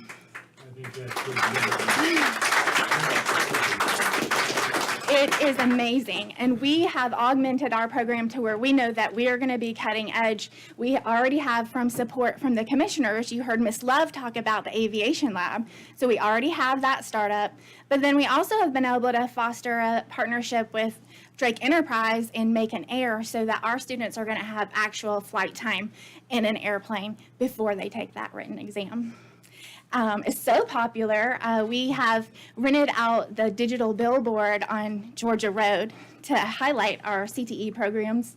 And a friend of mine from Florida, her dad has a cabin here, and he was driving by and said, "Hey, I think I saw Cameron on a billboard, and it says Franklin High School is going to have an aviation program." So then what happened? I started getting phone calls from Florida saying, "How in the world are you doing this?" I said, "Well, let me tell you." And so it's because we have a fabulous program, great talent with our teachers, and support of the community.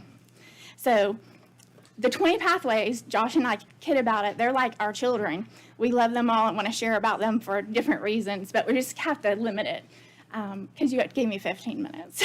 The next one is healthcare professional, the certified clinical medical assistant, and we're doing that in conjunction with Angel Medical Center. So our students are already graduating with their clinical nursing associate, but this is going to give them an opportunity to work in doctor's offices, and they are also going to be able to do EKG and phlebotomy, and it has a starting salary at $10,000 more than a CNA. So they're ready to be hired as soon as they graduate high school. And they will be doing an internship at Angel Medical Center where they'll have the opportunity to work in 3 different fields. And so another thing that we kind of joke about and talk about is that it's just as important to know what you want to do and as it is to know what you never want to do again. So if you're in high school and you get 3 different opportunities to see what you might really like to do, it's really a wonderful opportunity. And then we also have our emergency medical technician, because we know emergency services and public safety is key in Macon County. And so next school year, we will have an EMT academy. Students will graduate with their entry-level EMT license. They will be ready to hire. Those are industry certified credentials that Mr. Brooks was talking about. We're really excited about this opportunity.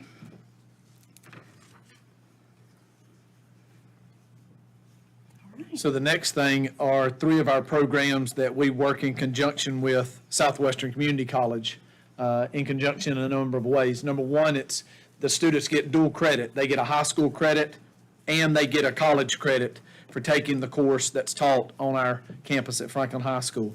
The students receive a certificate from Southwestern Community College. As you can see, they're getting a certificate for welding, for carpentry, and automotive.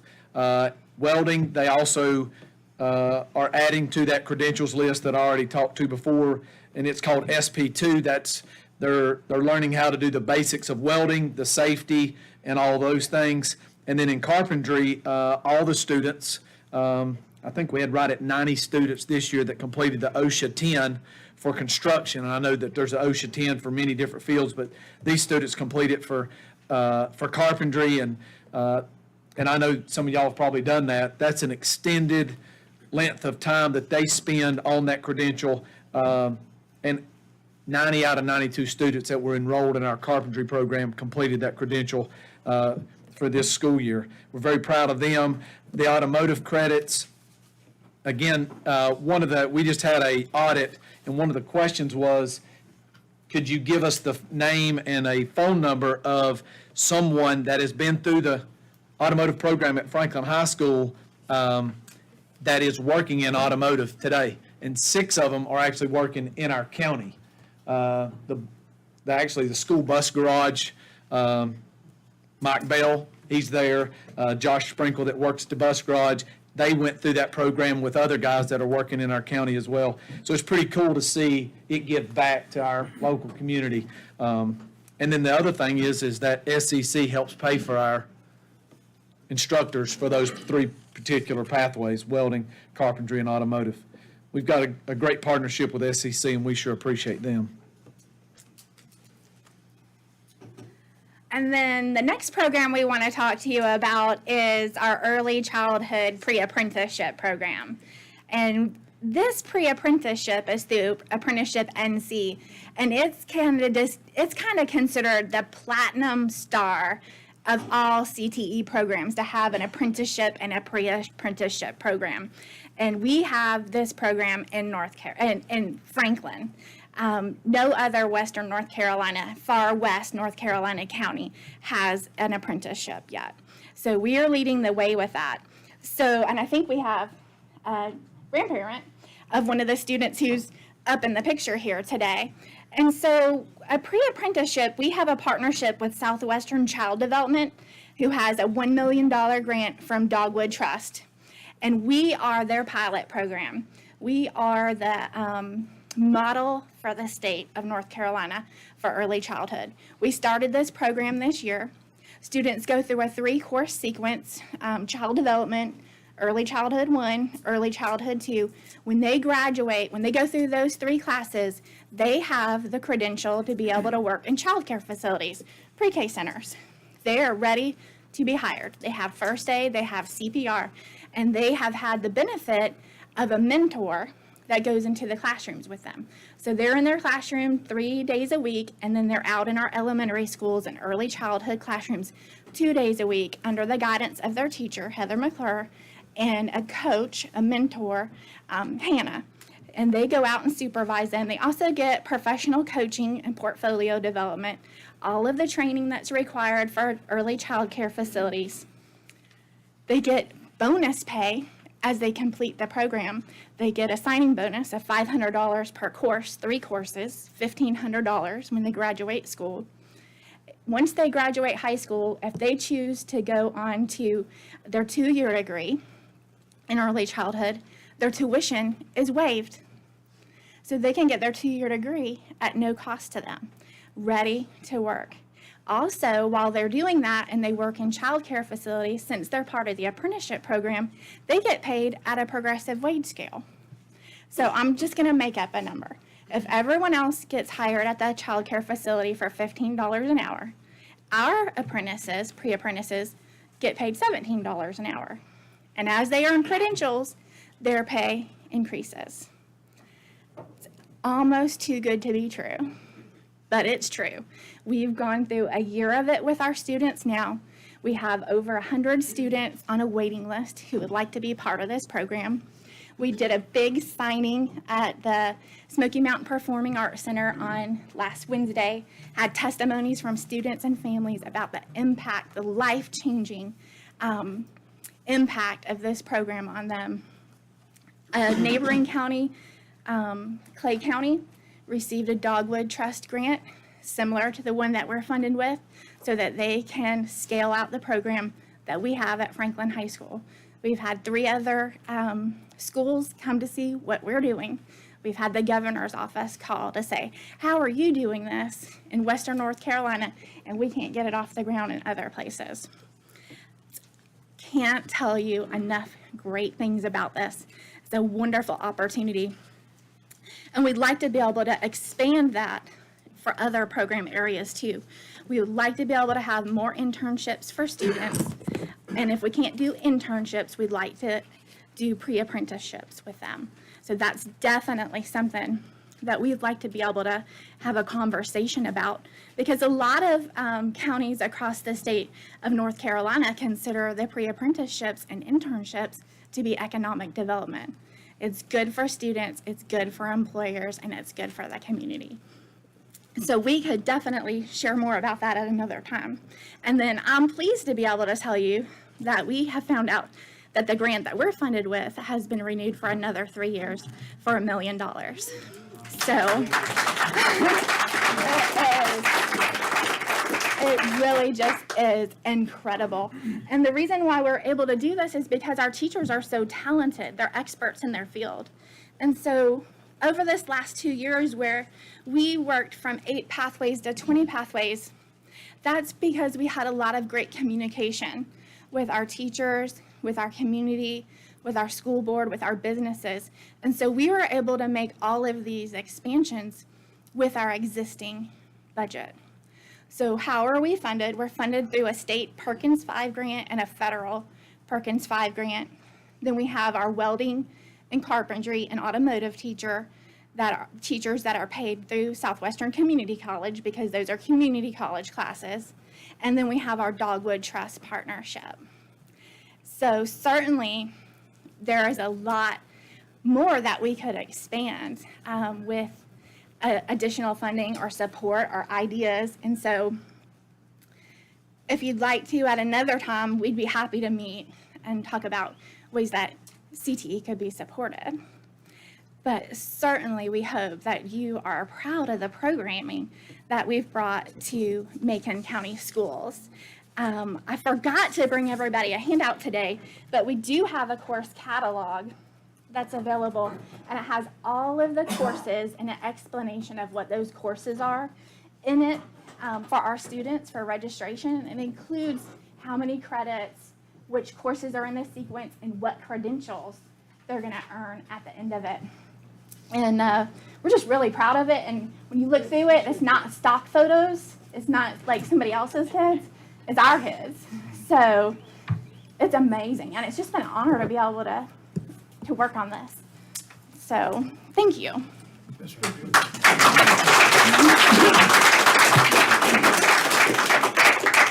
For Matt there, can you just elaborate a little bit about the Higdon property, if you pass that to Matt? Matt, you can keep it. I'll find some other. Well, I might need to give this to Matt. Here you go. That's a Higdon property.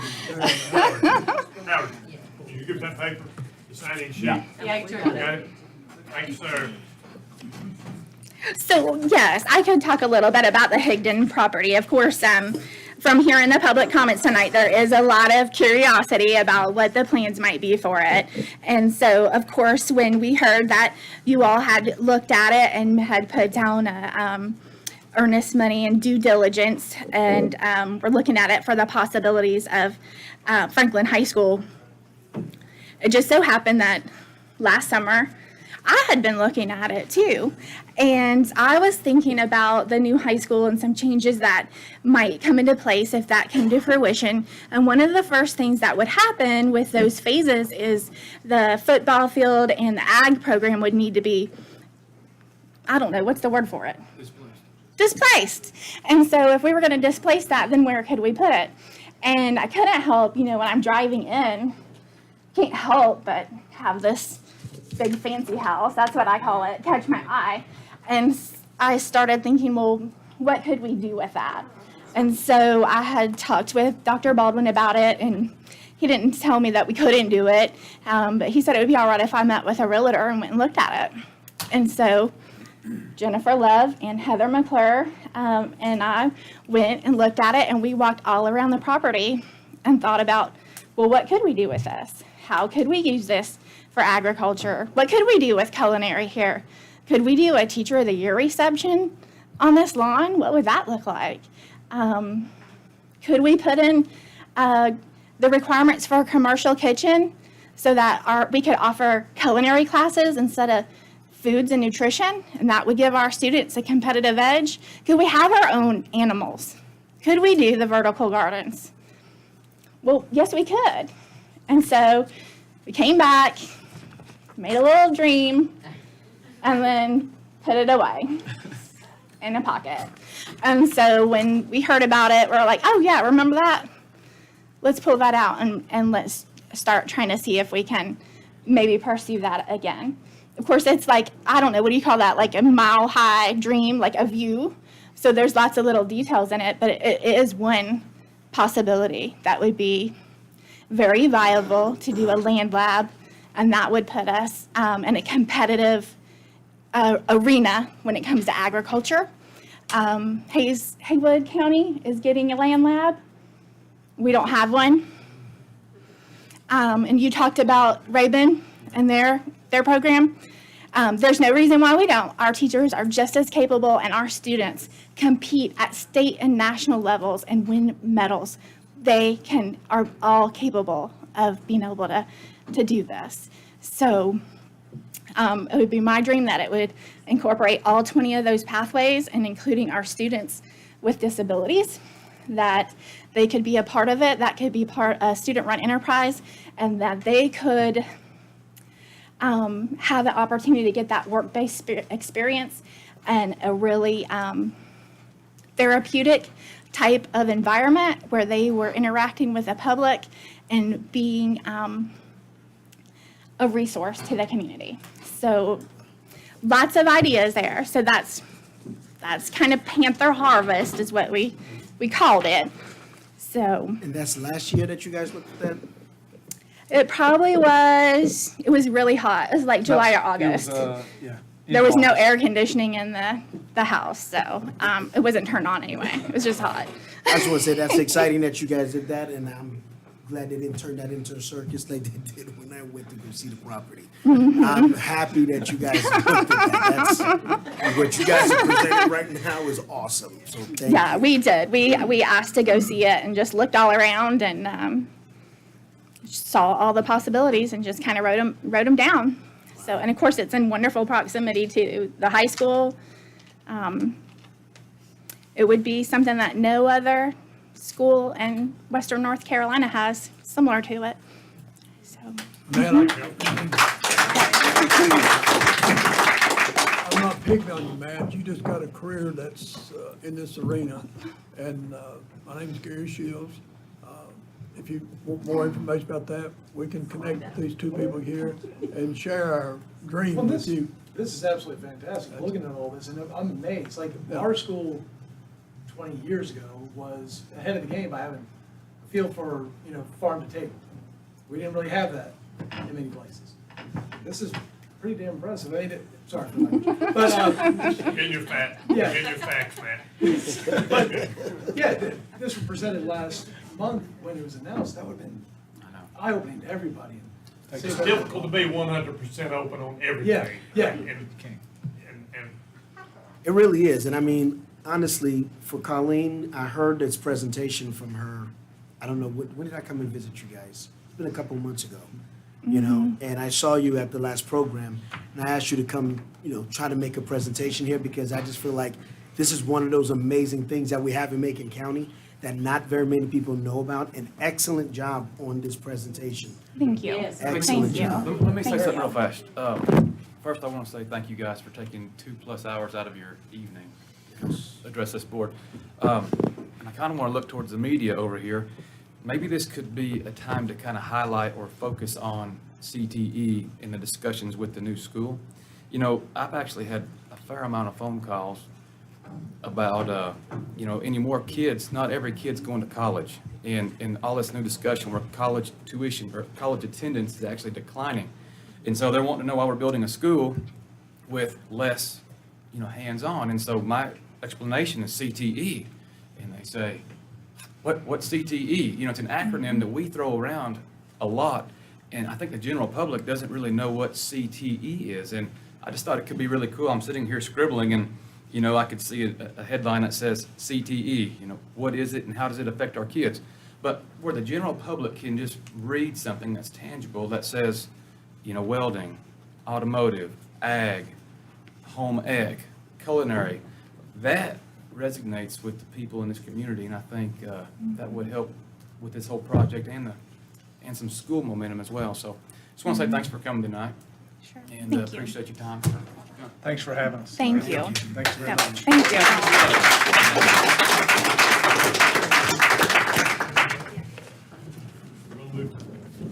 you're gonna take all the people with you?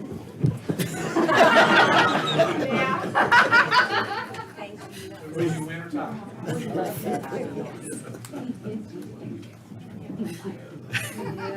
right, we're gonna move on to old business.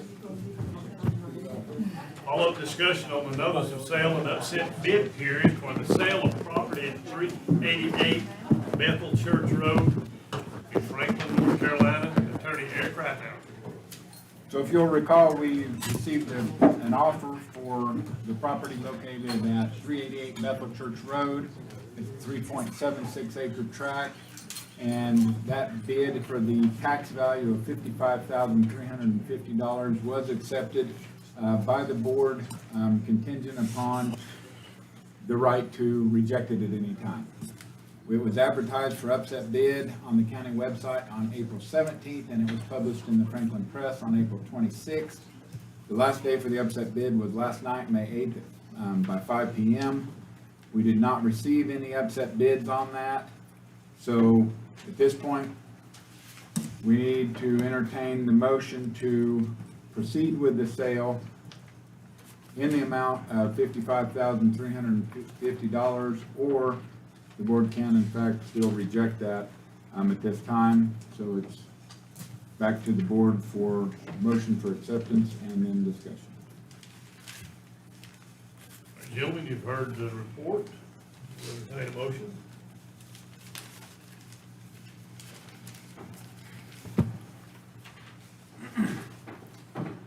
So, Mr. Attorney, just to clarify, you said this has been advertised in the paper? Yeah. And we kind of went through all the proper protocols? Absolutely. You know, I've had a few phone calls about this, and just to clear up where I'm at, yes, this property may have been intended for a recycling center, but it is off the beaten path. I think the Highlands Road facility is a lot better use of recycling facilities. This property has a right-of-way through the middle of it, and it's on a somewhat of an incline. So for those reasons, I'd like to make a motion that we enter into a contract. No, we've already done that. This is just Okay. purely accepting the final I'd like to make a motion, we accept the final offer of $55,350. offer of $55,350. Second. Gentlemen, we have a motion and a second on the floor. Further discussion? So no future in talks of the recycling center on that property. Not with the sale of the property. Well, no, I mean, but to stop the sale of the property, we can't utilize that property for what it was intended for. I don't know that. I just, maybe, Ms. Reinhardt can explain how if county owns properties throughout Macon County, acquired them in different forms, different matters, for different purposes, some of them never materialize.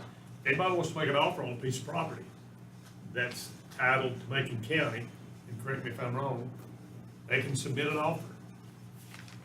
That's correct. With any surplus property can be sold, puts it back on the tax rolls, and therefore adds to the tax base. And then you go through the upset bid process. Correct. So the county cannot accept just a bid straight up without entertaining the upset bid process. That gets published, and anybody that wants to can upset that bid by, I think it's 10%, but I don't know if it's that. Anyway, it's 5 or 10% that they have to make that upset bid by. And just to clarify, this is the amount that our county tax assessor has appraised the value at, right? Correct. So I guess my question is, in the long-range planning, that recycling center on Highlands Road will continue to stay where it is? As far as I know, but I'm not doing solid waste of that. Okay. Other discussions? All in favor, signify by raising your right hand. Unanimous. Thank you, gentlemen. Thank you, Mr. Reinhardt. Discussion regarding Macon Middle School track improvements. Chairman Higdon.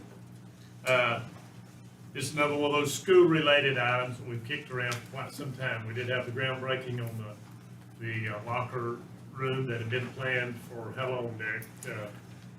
In some time. We approved the contract a while back, and the project was delayed due to electrical panels shortage, supply problem. And recently got that resolved. I think we had waited maybe 5 or 6 months before we could break ground on that project due to those delays. But we've been talking about that project For a couple of years. and in conjunction with that is the Macon Middle School track improvements. You can't have a track meet at Macon Middle School, and we've talked about that for an extended period of time, making improvements to that track plus the Franklin High School track. And there is funds available. You want to explain? Sure, Mr. Chairman. Thank you. Yes, as the chairman alluded to, we have initiated a groundbreaking on the middle school locker room project.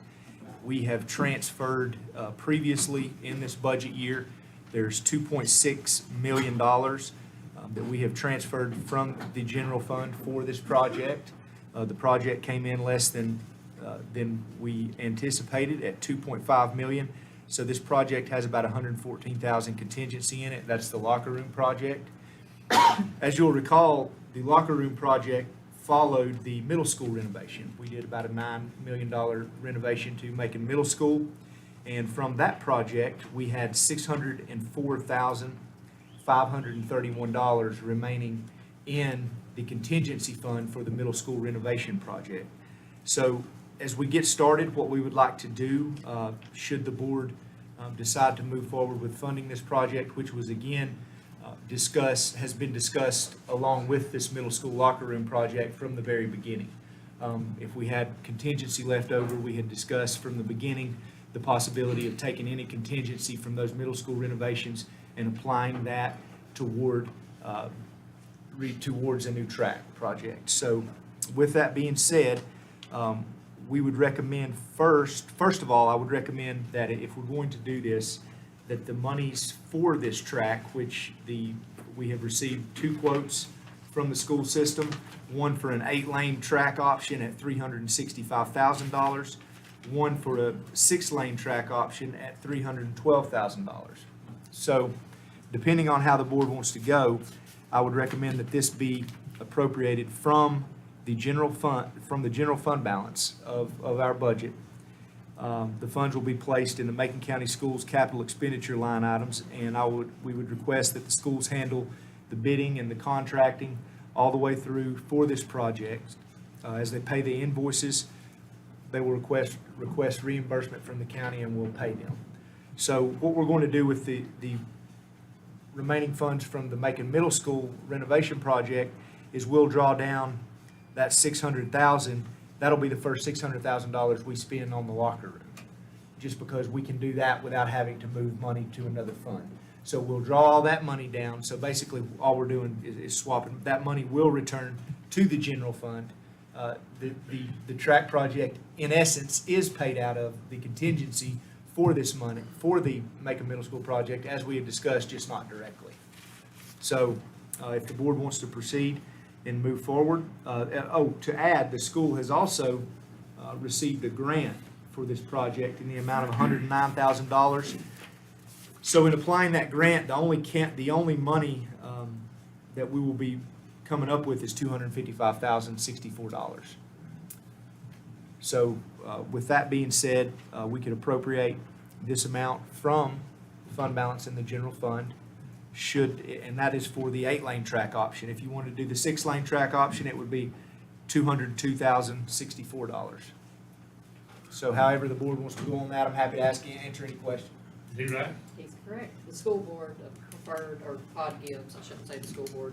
So I talked to Todd Gibbs about it today, and he said they prefer the 8-lane track option. Well, there's a lot to be learned about. I'm sure Dr. Baldwin knows all about it, and I'm learning about tracks, but the 8-lane track's only one you have a state meet on. I think that's correct. And the 6-lane is good for practicing regional meets, but not a state meet. So we never stand a chance until we get to the Franklin High School Phase 1 project. We hope to have that before we can host state meets. But we talked briefly about this groundbreaking the other day. I would like to see it. I doubt, has anybody here seen a physical plan for this track improvement? You probably have. No, but I mean. And scope of work? I feel like it's pretty cut and dry. The scope is what my questions are. Yeah, the scope, because not only do you need a track, if you're gonna host a meet, you gotta have a pole vault, you gotta have long, you know, this. High jump, long jump. You take it, you know more about, you were. My understanding that's included. It's all included in there? My understanding. Well, so what about, a couple quick things here. You know, right now it's currently a 6-lane, is that right? I believe that's right. 5 or 6. So, I mean, for us to expand, obviously, we have to take up all the asphalt, right, and shift it opposite the baseball field, right? Just wanted to make sure all that's included. It sounds awful low compared to some of the numbers I heard initially. Very low. That's why. You're taking up all the, and is this an asphalt surface, or is this the composite? It has the rubberized coating on it. Rubberized coating? Is this a resurfacing, or is it like Commissioner No, Young to be an 8-lane track, it has to be. dug up? And I would encourage also, and I'm sure you guys have thought of this, you know, if you could scoot it further to the left where you could put stadium seats. You know, right now, there's a stadium seating out there in that soccer field is terrible. And I feel like if we had you know what I mean, if we could go another 40 or 50 feet and put some kind of really nice ADA seats right there. But I know those discussions are to come. I think that would, one of the things that they're looking at is the shot put, and discus would be over there in that area, that level area to the left of the track if you come in. I think that's where soccer team practices now a lot. Yeah. I mean, there's a lot of space right there. We can could someone provide the board with some, I'm sure there's a conceptual drawing on this, or how is it? Well, it's track. But if you're expanding it, you gotta expand it. Well, I'll make it really easy. I wholeheartedly support everything here. I just want to make sure we get ADA seating. I want to make sure we have shot put, long jump, and the high jump, pole vault. And I want to make sure it has a warranty, really, in the overall cost, you know. But I don't want that to delay a month on the whole project. I'm not suggesting we, because I don't comfortably, until I see a scope of work, we've heard about this. We've got 2 new board members that have not been party to a lot of the conversations we've had. So I think appropriate tonight would be to get that scope of work so we can review it. If you got some questions, I don't want to vote on something and then 5 years down the road say, why did we do that? Let's make sure, let's measure twice and cut once, and I think if we take a month to evaluate the scope of work and the conceptual, drawings. Is anybody opposed to that approach? I'm not ready to vote like tonight. No, but Okay. I have a question about that. I brought it up some time ago, was we have two, we're talking about two tracks within 2 miles of each other. And we need a practice facility, we need a meat facility. So now we're talking about the middle school putting in more money to make it ready for track meets. And then in phase 1 of the Franklin High School, and we're gonna have 2 facilities again at regulation size and ready for tournaments. Yeah. So, I mean, With that scope of work and cost associated to that, if we can get for a small amount of money, an 8-lane track as opposed to a 6-lane, and did you have the number? It's like 52,000, How much? $53,000 difference. What is I the didn't mean to what's the interrupt total you, cost? John. What's the total cost, do we know? Total cost of the track, 8-lane, 365. That's crazy. With coding? So it's 365 minus the grant, how much is the grant? Grant, 109, 936, county money, we're talking $255,064. Obviously, as we'll be quoting numbers sometimes on social media, there's confusion, a little confusion here on this matter, so we want to clear that up in the next month, if we can be provided with that information, so that we compare those costs.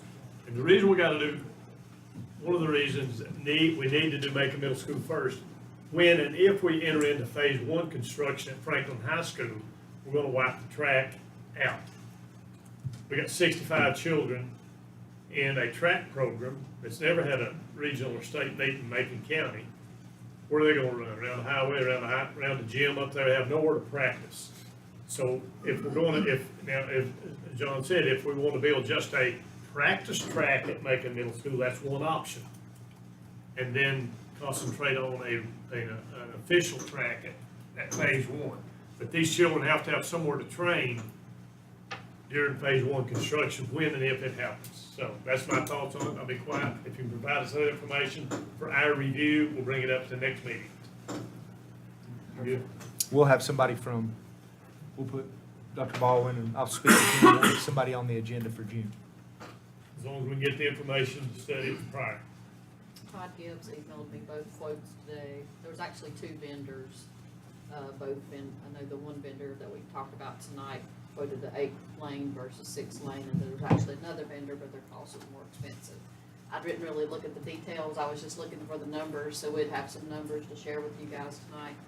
But I can definitely forward Todd Gibbs' email to y'all at least tomorrow morning, so you'll have that bit of information to look at. how long were the bids good for? Did it say, was there? They time probably frame? have to rebid, they got those quotes back in January. Yeah, we've been talking about this since time. We've been talking about it a while, so. Either put it to bed or take up another I'll item. email those bids to you guys in the morning. Thank you. Everybody good with Chairman, that? I don't want to speak out of turn, but I don't know how many of y'all has been to any track meets. And I know we're big on football, but our track team's actually doing better than our football teams. And we're parents or family members can't even go see them half the time because they're so far out. They can't watch these kids do track. And our kids, we've got several kids in track that's beating their own records right now. Josh, Elijah Cochran is one of those right now. He's beating record after record after record. And, Macon County needs to recognize these kids as well. And we're trying to do that. We can do better. Thank you, gentlemen. New business. Joe Allen. No, Chris Evans, I'm sorry. Glenn Head. Glenn Head. What did I say? Joe is? I got a son named Chris and a cousin named Chris, that's close enough. Before you collect. Proposed update to the high impact ordinance as it relates to the crypto mining facilities. This is Planning Board Chairman Glenn Head. Good evening, Chairman and members of the Commissioners. At the January 2023 meeting, the Board of Commissioners requested that the Planning Board look into the high-impact ordinance and how it may be used to regulate crypto mining facilities.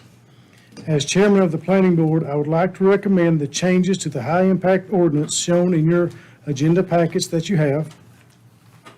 And I would like to request a public hearing to be set to review and consider these changes. Thanks, sir. We're gonna do set a public hearing. You need any other action prior to that? Nope. You want to set it? We could do it, if the board wants to, we could do it at the June meeting. Is that good? Sounds good to me. And that'll give the board ample time to go through this, these changes, get any questions you might have, and I'm sure Glenn and the good folks of the planning board will be back at the public hearing to Joe and help us go through everything, answer any questions we have. Thank you, sir. Thank y'all. Thank you. Thank you, Glenn. Thank you, Joe. Thank you, Joe. Sorry about the confusion there, but we reign in confusion here. You look like, yeah. Item B, consideration of renewal of lease for NC Works. County Manager Derek Rowe. Thank you, Mr. Chairman.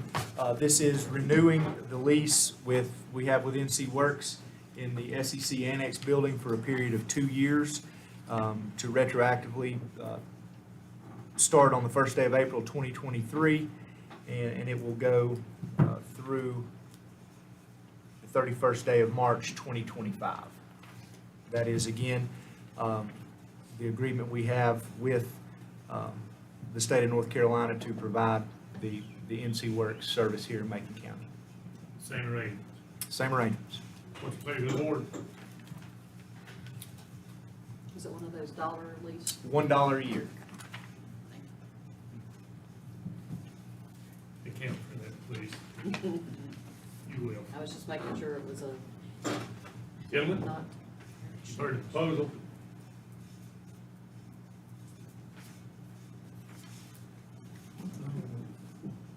Well, Any questions? I'm trying to find it again.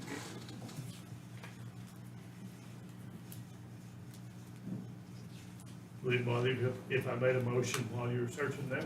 Okay. I'll make a motion to the request as mentioned by Mr. County Manager. That's the, what is NC Works, Derek? NC Works Career Center, they assist people with finding jobs. All of our applications run through there. Tremendous asset to not only to Macon County, but to the region as well. You know, they used to be located on Harrison Avenue, and the state came to us in 2015. They were consolidating and came to Macon County and basically said, you know, we're going to be moving this office out of Macon County if Macon County can't provide it, can't come up with space to provide it. And so at that time, we entered into an agreement with them. They moved into the SEC Annex building. They've been there ever since. Used to be the unemployment office. Used to be the unemployment office. Three old timers. That was discussion prior. You second the motion. Any further discussion? You've heard the motion to second. All in favor, signify by raising your right hand. Thank you, gentlemen. Oh, kiddo, we're knocking them out now. And I'll be quick, sir. Ms. Bassey's already touched on it quite a bit there, the next one on the agenda. Oh, I didn't even call you. Okay, I'll I'll go to burning tank. Come on, Sheriff, come up the podium there. Come on up here. Sheriff Brett Holbrooks, consideration of modification of the Greenway ordinance to forbid camping. Yes, sir. With that being said, in my short 6 months of being sheriff, I've had several citizens reach out to me and express their concerns about the camping on the Greenway and the safeties thereof.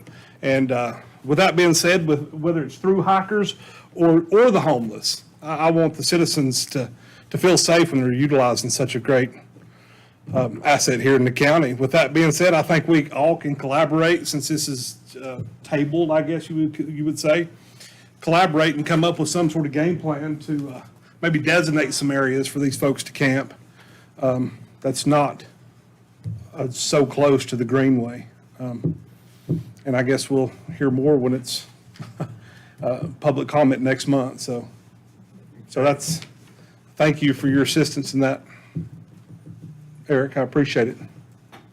But we gotta have something, the citizens need to feel safe when they're utilizing the Greenway. They do. Opened up a lot of topics, or main topic tonight of homelessness, mental health, Yep. related issues, And by any means, am I targeting the homeless? I feel for them, I just, like I said, Is this only for the Greenway, or is this for the Parker Meadows? this community just building? strictly for the Greenway. And the town of Franklin, this kind of piggybacks somewhat into what the town of Franklin did last month, where they enacted that within the town limits. This is to expand it just along for county public-owned properties bordering the Greenway that are not within the municipality, because the municipality controls that jurisdiction. And I do know, the past 5 years, there's been at or around 100 calls on the Greenway. Now, I can't stand here before you and tell you 99 of those were the police department, only one was the sheriff's department. It's very broad, it's very hard to research when, as Todd can attest to, when you just type in Greenway, you gotta have a physical address. It's just difficult, but Vanessa Murphy did a great job and at least giving me those numbers. And I don't know the nature of those calls. I don't know if it was because of homeless or through hikers or whatever the case may be, but I think we need to collaborate and come up with some sort of game plan for the citizens to feel safe. Anybody have any members that want to discuss it with the sheriff before next meeting? We will schedule a public hearing. I think Danny and I should, since he's the liaison with the sheriff's office. Yep. Could you just drop by Frogs and just have a little powwow with them to make sure? Absolutely. Yes, sir. We meet the second Tuesday. Let's see, no, the fourth Tuesday at 5 o'clock. No, they've changed it to 4 o'clock. Well, Mr. Shields, why don't you just give me a call? So I'm so dang confused now. I don't know if we're going tomorrow or next week. It's multiple choice. You was always good at that. They've changed it, and I will re-correct that and get back to you this week. Thank you. Thank you, Brent. Thank you, Jim. Thanks, Sheriff. And we don't want to get into any big discussion tonight about this, correct? Right. But we do need a motion to schedule that for public hearing at the June 13th meeting. Yes. Right there. Yes, sir. Chairman, I'd like to make a motion that we schedule a public hearing for the Greenway ordinance to forbid camping along the Little Tennessee River on 6/13. Second that. So that's the second. We're scheduling a public hearing 6/13. Yeah, but that's 2 public hearings, correct? One for Glenn and one for the. Okay. Is board action necessary to set the meeting? All right, Jim, we have a motion on the floor. Second. All in favor, signify by raising your right hand. Thank you, Jim. Well, wait a minute. A motion and a second. Discussion. Well, that's why, Discussion. that's why I was asking, do we want to? We can have discussion. Would be appropriate. For the Well, Sheriff and I, with no disrespect to what this movement is trying to be, in my comments through this process, a lot of these people are not camping over there. That's their home. That's all they have. Looking at the, what has been proposed at the town level, the first offense for camping over there or living or whatever the case may be is a $50 fine. And then after that, it's my understanding, we're gonna criminalize these people and we're gonna put them in jail up to 30 days. This is public lands, folks. This is paid by the taxpayers, and I understand trying to make people safe. But to criminalize somebody that can't do any more for themselves, it, in my opinion, is wrong. If we've got a solution for this homelessness, then we can talk about stuff. But just to go over there and start throwing people off of public lands that the taxpayers owns, that belongs to the people. And like I said, some of these people are homeless by choice. and some of them are homeless not by choice. So this is opening up a big topic, in my opinion, that we best have a solution made before. I mean, this homelessness is not right here in Macon County. This is across this nation. I mean, if you look at DC, people are camping out on the sidewalks, and everything else. Is that what we want these people to do? We want to move them off of the greenway and let them stay on the side of the road? I mean, that's where we're headed. So, in my mind, this is a much bigger picture than just having an ordinance and saying you can't camp on the greenway. Because camping is one thing, and living, and that's their lifestyle is another. I was at the rec park today. There was a truck sitting down there. That's their home. In their truck, in that parking lot right there. So we need to take this very serious. And I understand, my wife will not use the greenway because unless she has several people with her. But what do we do with the homelessness? It's really concerning. Couldn't agree more. Yep, that's true. Anything else, gentlemen? All right. End of discussion. All in favor, signify by raising your right hand. Thank you, gentlemen. Thank you, Sheriff. This is a problem. We're scratching the surface of something here. Discussion and consideration of acceptance of a grant from the North Carolina 911 Board to Macon County Emergency Management in the amount of $333,000, $67.40 for an upgrade to the Viper radio console. And Mr. Warren Cade could not be here today, but he sent his. I'm not even going to try to be. Let's see. Well, Evening, gentlemen. As Chairman stated, here today to request the approval for a 911 board grant in the stated amount, $333,067.40. Tell you a little bit about the 911 board first. They collect a surcharge off of our cell phones, landlines, all your phone bills. They're collecting a surcharge. They give that money back to the county. They have a formula based on population, call volume, a couple other factors in there that they use to determine how much money we get back. That's been averaging about $250,000 a year. The problem is we've not been using everything they've been giving us. They stipulate what we can use and what we can't use. We've been using every penny we can. What is left over goes into the 911 fund balance, which is $875,000, if I'm not mistaken. Because our fund balance is so high, they are starting to decrease how much we get annually. One of the reasons I asked for this grant was to be able to spend down that fund balance. I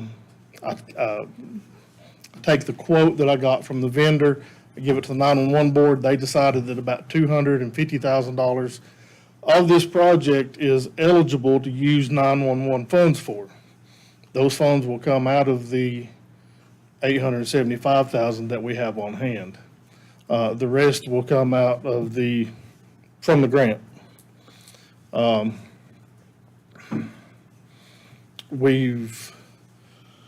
think we give a copy of the contract to Eric. He's looked at it. I think you've been satisfied. So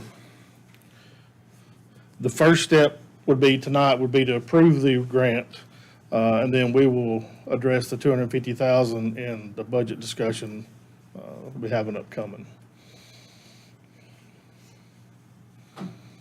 Make a motion that we approve the grant of $333,067.40 for the Viper radio console upgrade. Is that right? I'll second all right, we have a motion second. Discussion, I'll go first. Is that all you need? I mean, does that bring this Viper thing? Yeah, and the sheriff can probably attest to some of this. Several years ago, we decided to for lack of a better terminology, jump on the North Carolina Vipers radio system. We had looked at a way of doing our own, but couldn't find any way of doing anything that's any better than what was already there, reinventing the wheel, so to speak. It's better than it used to be, but it's not perfect. Our dispatch center, our comm center sits there. Brendan, you got a radio on? Do you? Our comm center sits there, and it gets on the system the same way Brent's radio does right there. It has no more priority, no less priority than his radio he carries on his hip. But we're the 911 center. We should have a little bit of priority on that. It's caused some drop in communication. We've had some failures, some missed traffic. The new radio console, we will tie into the Viper core through the internet over IP. So no longer will we be transmitting like over his radio, a radio similar to that. We'll be transmitting into the system. The system will then send that out. So that the reverse is true. The radio communication should come back to us that way. Hopefully, we're going to clear up some of the problems we've been having. State of North Carolina, this is the only radio console that will work on their system. So the vendor has done this before in other counties. So if you ask me if there's anything else that we need, this will be it for this project. And the vendor, is this subject to bid process, or how do you, Normally we would, but it sounds like he's saying there's only one vendor. Because the magnitude of the project, we're talking about, what, a $580,000 project? Yeah, the type of console it is a Motorola console. So there's no other brand out there that can connect to the core other than Motorola. We only have one vendor that it covers our area that provides us with our Motorola equipment. So I did not seek out two other bids because there's not going to be any difference. It's all coming from Motorola. That's something we'll have to look into, I guess, because with it being a sole source, I don't know if we have to bring anything back to the board or not. Okay. Because of course, this kind of money for equipment is normally formally bid. But again, if there's only one vendor that does it, then, there are some exceptions in statute. But Yep. we'll check on that and just make doubly sure. But this project's not gonna happen until after July 1 anyway. That's right. Because Derek presents the budget in a couple weeks. It's E911 money sits in Fund 26. Our general fund is Fund 11. So these funds have to be kept separate and apart because, as he said, they have very specific purposes that you can spend them for. And so in that budget in Fund 26 for the upcoming budget, you'll see a substantial increase, and it's due to this console. The grant money will be shown coming in, and then, of course, we'll be appropriating some of that 911 fund balance as match to get the project accomplished. There are maintenance costs going forward, annual maintenance costs. Those annual maintenance costs are eligible for the funds out of the 26 fund. So it's my understanding with conversations, in essence, this money belongs to Macon County anyway that we're asking for from the state. So this is Macon County money that, in this grant, that is ours. We're just asking for the state to bless it. It's money they have that they have not given back to the counties. So they've decided to open up a grant process, and that allows us to apply to use that grant, those funds through a grant process. and it will benefit our system?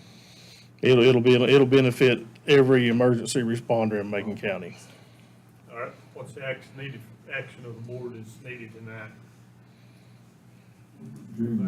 Well, We had a just- motion and a second, and it's, Oh, Yeah. more discussion? Yeah.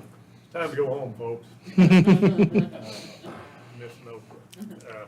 so I guess the other side of that is we have to clear up the, You can go ahead and set the grant, there's nothing stopping. Yeah, tonight, This won't happen yeah. until July 1 as far as procuring it. Yeah. There's some paperwork I have to do with the 911 board after tonight if the grant is approved. So that's what I need tonight's approval on the grant. Very well stated, both of you. All in favor, signify by raising your right hand. Thank you, Todd. Thank you, gentlemen.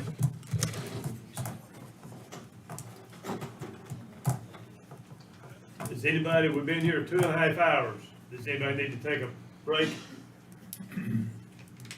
me and Mr. Shields kind of Just get to the fireworks. get through the fireworks. All right. I say we just finish it out, we're close. What are you gonna do? Fireworks should be bam, bam. Let's just run through it. All right, good deal.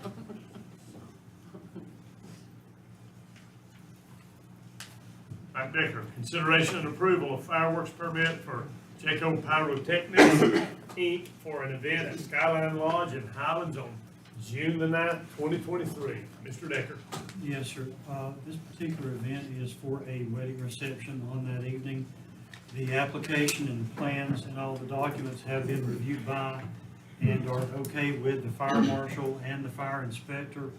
Based on that, I would certainly recommend approval of the application, and if the board is okay with it, that allows me to prepare a permit for your signature to let these folks have an official green light to go ahead. Thank you, Mike. So, Mike, that is at Skyline Lodge, is that correct? Yes, sir. Okay, there, has anyone contacted anybody with the HOA out there around Skyline Lodge? Because there are numerous homes out there, and this thing is supposed to go off at 9:30 at night. And has this ever been asked for in the past by Yes, sir. Skyline Lodge? There have been similar events of this nature at this Okay, particular place. so there was Actually, no by this same complaint. vendor. Okay. Yes, sir. We have a motion, I think, don't we? No, I don't think so. I'll make a motion to approve request. I second. All in favor? Thank you, gentlemen. Okay, for another approval, fireworks permit for Deep South Fireworks LLC, hosted for the July 4th celebration at the town of Franklin. Yes, sir. In this particular case, the fireworks will be shot from a empty lot on First Street here in town. Fire marshal and fire inspector again are okay with this. They did ask the town and the vendor to provide a more specific site plan that has now been made available to them. Again, they are both good to go with this. Recommend approval, same thing as before. Motion to approve. So, All in favor? Thank you, gentlemen. Thank you, Mike. Yes, sir, if I could have one more. Oh, yes. We had an additional one that came in. This one is for an event at Rockwood Lodge on June the 2nd. We have had to ask for some additional information, but what we shared with the vendor is that we would present this tonight and request approval contingent upon the fire marshal approving a site map that is coming to you. Same things as before. Motion to approve. second. All in favor? Thank you, Mike. Thank you. All right, number 11 is HVAC at the SCC. Am I right? We got one more. I think we got G. Oh, we do have the consideration proclamation for North Carolina clerks to the boards of county commissioners week. County Manager Derek Rowe. Yes, Mr. Chairman, thank you. This is just a proclamation that is being passed around among all counties, recognizing clerk to the boards of county commissioners week, April 30th through May 6th of 2023. And if you would like me to read it, I can. If not, just know that it serves as recognition for clerks to the Board of County Commissioners and the vital role they play in county government and the assistance they provide to our elected officials. You wouldn't mind to read it real fast, would you, Derek? No, sir, I'll do it. We've got to know what we're hearing. Proclamation, clerks to the Board of County Commissioners Week, April 30th through May 6th, 2023. Whereas it is imperative to the democratic process that a well-informed citizenry participates in the operation of their local government. And whereas the office of the clerk to the board provides the communication link between citizens, the local governing body, and administrative departments and local government partners. And whereas the position of clerk is one of the oldest in local government, dating at least to biblical times and whose term has long been associated with the written word so, it is that modern-day clerks are official record keepers for their counties, and whereas North Carolina law requires every Board of Commissioners to appoint a clerk, and the clerk continues in that position at the pleasure of the board, and whereas the clerk's most significant statutory duties concern the preparation, filing, and safeguarding of local government records, but the statutory duties constitute only a portion of what the clerk actually does, and whereas the clerk plays a vital role in the county government and provides the written record needed to ensure that the board is accountable to the county's citizens and to other public and private officials, and whereas the clerk is sometimes described as the hub of the wheel in local government because of the central work that the clerk plays in the government's communication network, and whereas as local government becomes larger and more complicated, the clerk's role as a professional, dispassionate provider of information to citizens, government officials, and the media becomes more and more important. And whereas clerks have the opportunity to participate in the North Carolina Association of County Clerks, a very active professional association of public officials dedicated to improving the professional competency of clerks through regular regional and statewide educational opportunities. And whereas in cooperation with the University of North Carolina at Chapel Hill School of Government and International Institute of Municipal Clerks, the North Carolina Association of County Clerks helps to sponsor a nationally recognized examination-based certification program that culminates in receipt of the designation of Certified Municipal Clerk. And whereas in the addition, the North Carolina Association of County Clerks and the School of Government sponsor state certification programs leading to the designation of North Carolina Certified County Clerk, as well as opportunities for experienced clerks to obtain the continuing professional education needed to remain state certified or to earn an advanced master clerk designation. And whereas in addition to conducting education programs, the North Carolina Association of County Clerks also directly assists clerks on the job with mentoring programs to provide guidance to assist clerks in their day-to-day work. And whereas clerks, upon their own initiative, participate in these certification and education programs, including annual meetings of the North Carolina Association of County Clerks and the International Institute of Municipal Clerks, which not only improve the operation of their office, but through their achievements and awards bring favorable publicity in the counties in which they serve. And whereas clerks are involved at the state level as well as in potential legislative matters and other matters of interest, and whereas the clerks work for the Board of County Commissioners, they truly provide public service. Now therefore, the Macon County Board of Commissioners does hereby recognize the week of April 30th through May 6th as Clerks to the Board of County Commissioners Week, and extends our appreciation to our clerk to the board and our deputy clerks to the board and all county clerks for the vital services they perform and their exemplary dedication to the county they represent, adopted this 9th day of May, 2023. Mr. Decker, did you get all that wrote down? Hey, let me tell you the honest truth on this thing. This thing was sitting up here and it says Derek to read. I was like, Mike put that on there for me to read just because it's his last official week. On a serious note, I want to say thanks, and you're a special person. Thank you, thank you. With honor, I mean, I'd like to make a motion that we set a proclamation as presented or read by Manager Rowland the week of April 30th through May 6th. It's already over. It's already over. April 3rd, May 6th. Is that- Yeah, but Better late than never. We work for the government, Mr. Shields.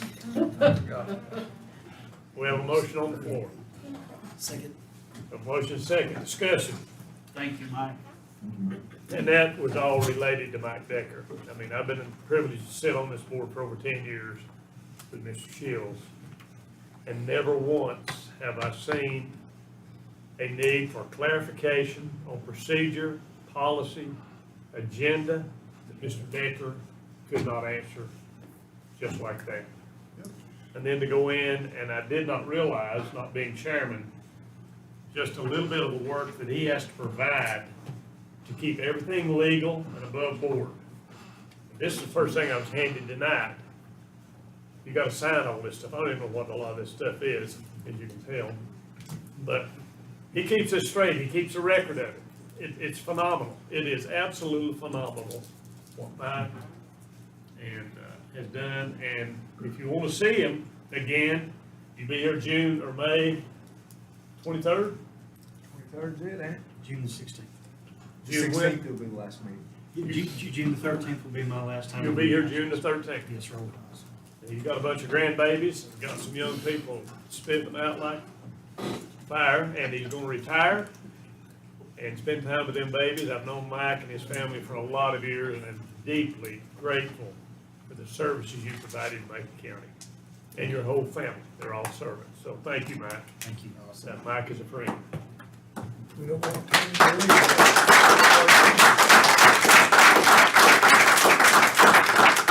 Tammy's trying to hide back there now. We're not gonna bash, we have a competent, we hope, replacement. We do. And we do, no doubt. But thank you again, Mike, and thank you, Derek, for reading that. Yes, sir.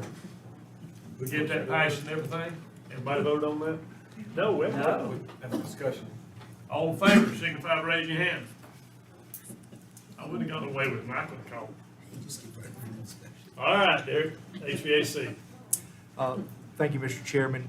We recently were informed, our maintenance department was informed by Southwestern Community College, Curtis Dowdle at our Public Safety Training Center, that the HVAC unit went out at the Public Safety Training Center. We had our maintenance staff go out there. It's done. The maintenance staff has looked at that. The county, in this case, we're responsible for the maintenance and upkeep of those facilities, and we need to replace that HVAC unit. We did ask, we went down the road of, can we wait and put this in the budget to discuss it in fiscal year '24? However, this is so urgent with summer coming on, spring coming on, classes being out there, we need to go ahead and get this unit replaced. If that be the pleasure of this board, we have received quotes ranging at a low end of $8,000 to a high end of $14,985 to replace this unit. With that being said, I would recommend that the board appropriate an amount from contingency not to exceed $15,000 to purchase the needed central heat and air unit to be placed at the public safety training facility. And I'm happy to answer any questions I can. And who will award the bid? We will actually, this will be based on, the best product. We've gotten 3 informal bids here, but we do want, since we do maintain that unit and work with those units, we'll defer a lot of that to our maintenance staff and the units that fit in with what we're already maintaining, things of that nature. But we know that the high end will not exceed $15,000. Okay, because I didn't understand the numbers I had there, but will it not to exceed $15,000, gentlemen? As a trustee, I make a motion that we replace this HVAC at SCC campus, PSCC, Public Service Training. Public Safety Training Center. Public Safety Training Center, not to exceed, what was it? $15,000.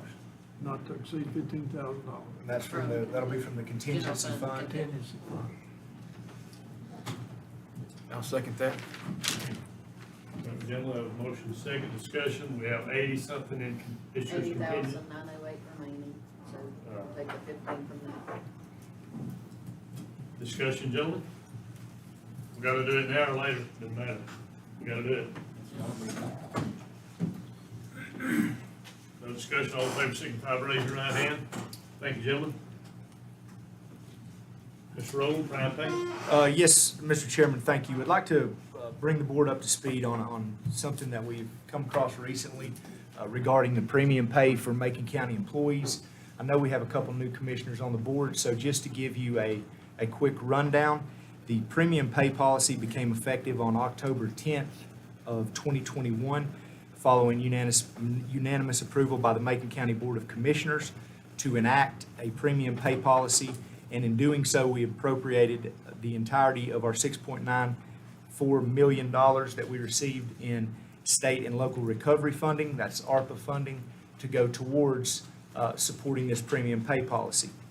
Under this policy, which was drafted under the guidance of the final rule at the time.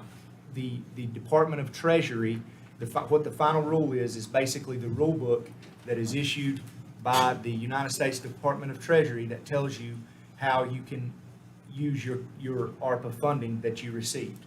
So this policy was drafted, the premium pay policy was drafted in accordance with the final rule concerning premium pay that was issued by the Department of Treasury at that time. And under this policy, all Macon County employees were deemed essential to the work they provided in order to keep the county running during the COVID-19 pandemic.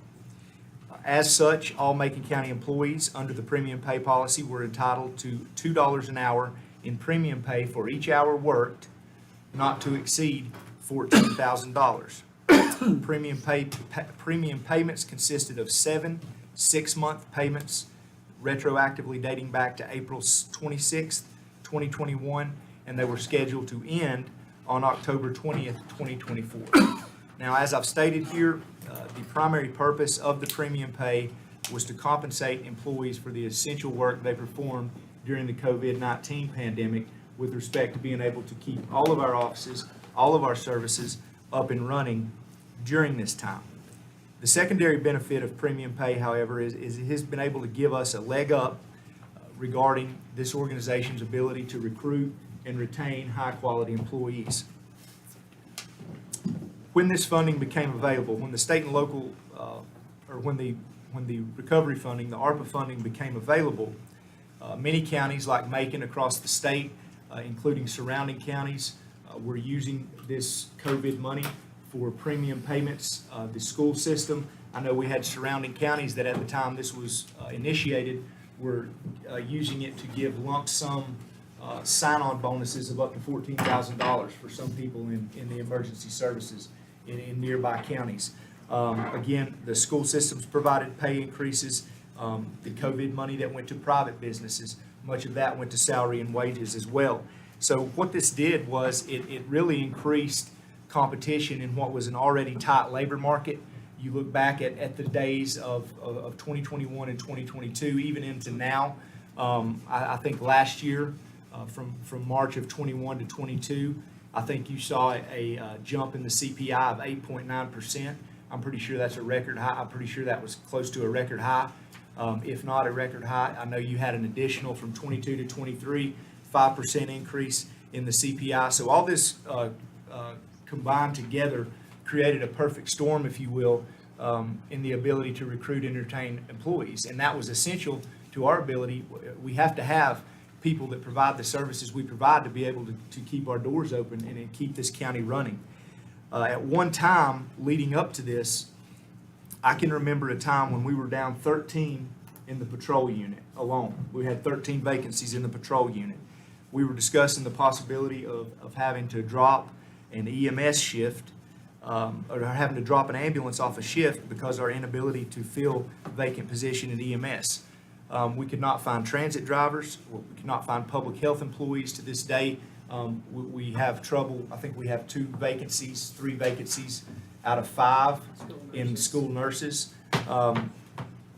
But following implementation of the pay study in 2021, which brought our pay scale up to regionally competitive levels, combined with the enactment of this premium pay policy, we've seen nearly a 60% decrease in the number of vacancies in this organization.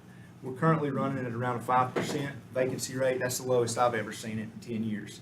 And that speaks to the impact of this premium pay policy. Now, on April 17th,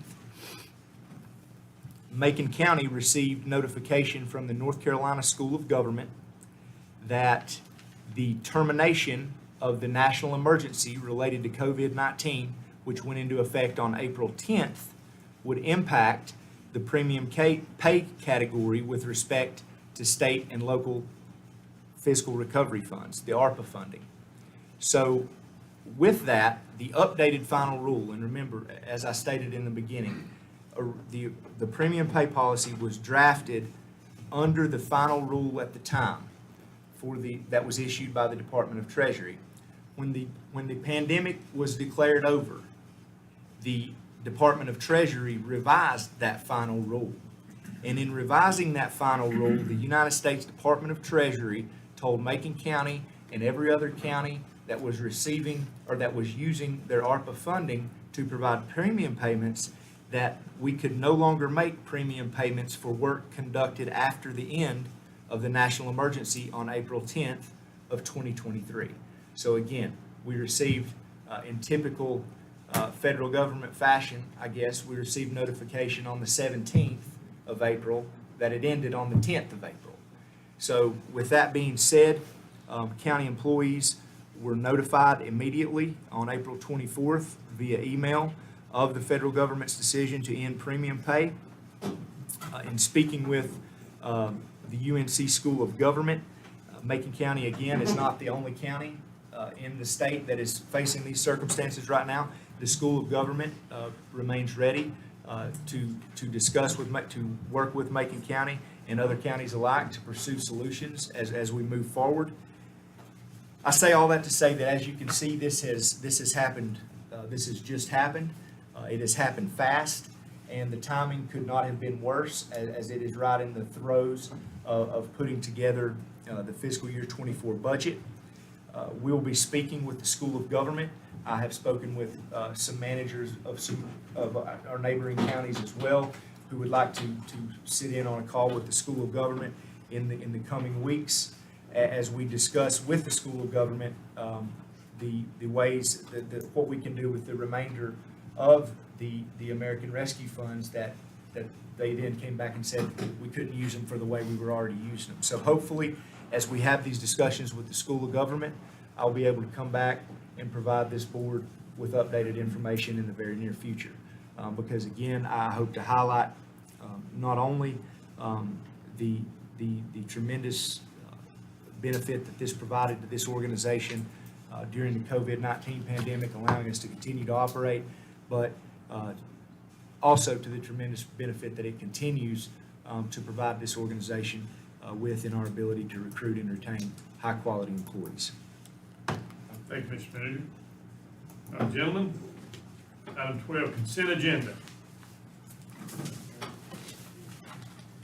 I had the pleasure of walking down the hall with Abby Braswell, and I know it's getting close to 9 o'clock. Could you do something in a minute or two? Just give us a quick update. Abby is our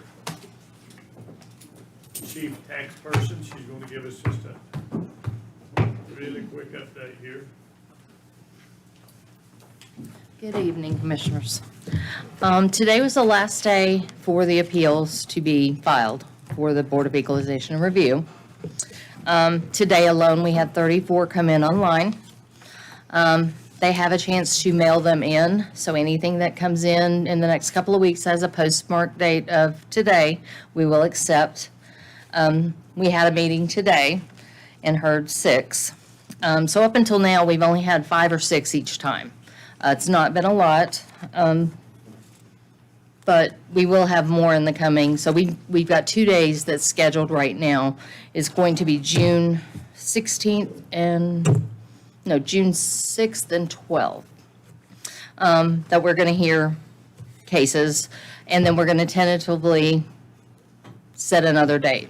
But because we are not sure how many is going to come in the next couple of days. An overall total, so just for the ones that came in today, it was an appeal because most of them are commercial. It's a lot of our shopping centers and our grocery stores. It's $100,242,200,000. So it's a lot of money. Their opinion is $66,627,860. So a $33 million difference. But normally that's not, we may give half of that. So we may give $15 million, depending on what we see. And I don't mean the tax office, actually right now, it's the Board of Equalization and Review. We do review it, we do go out to the appellants and see if there's anything physical that we are missing or we need to change. And then we present that to the board and then they make that decision. So depending on that. But overall, the total amount right now that was appealed between informal and formal was $1,484,427,540. And the decision right now that we've made on that is $1,155,313,000. So we're like 200 million over what they wanted, but 300 million less than what we had. So we're around the 300 million mark that we've lost from that, from the value. And I mean, we were wanting, I said, like, it's in there quick. I wish I'd have had called on you while the room was full, but Maybe. any questions? So, right now, that's where we stand. I don't know what will happen with the rest of them. I can give you an update at our next meeting. Good deal. Thank you, Abby. And I guess you're going to handle the For you. retention schedule? Was on consent, so Okay. just a motion and a second. Yeah. All right, thank you. Thank you, Abby. Thank you. Gentlemen, reviewing consent agenda. Any particulars jump out?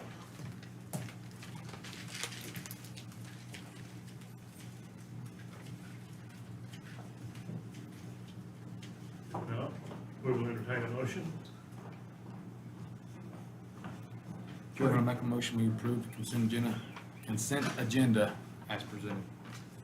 Second. Have a motion, second on the floor. Any discussion? All in favor, signify by raising your right hand. Thank you, gentlemen. Appointments.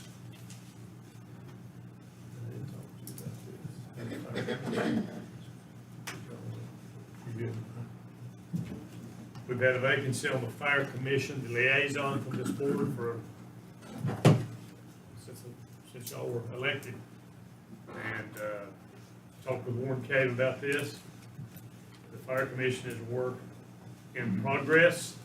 And we, as chairman, I have the pleasure of appointing liaisons, and I appoint John Sherrill as the liaison to the fire commission. Do we need action? Or is that just standard? Do we need any? It's just We important. can vote on it. I think it would be appropriate to, I mean, if the board would like to. I don't know that we voted on any of the other liaisons. Everybody good with that? Second one is the Southwestern Community College Board of Trustees, one seat. Brett Rogers. Be my recommendation. He's there now. Do it there. Is that the form? Yes, sir. Is that the form of motion? Yes. I'll second that. All in favor, signify, discussion. Brett's a good representative to that. All in favor, signify by raising your right hand. Thank you, gentlemen. All right, closed session is allowed under NCGS. Yes, so we're going into closed session pursuant to 143-318.11A4 to discuss economic development. Same statute, section A5I, real property, and A5II, employment contract. So To be action, or do we?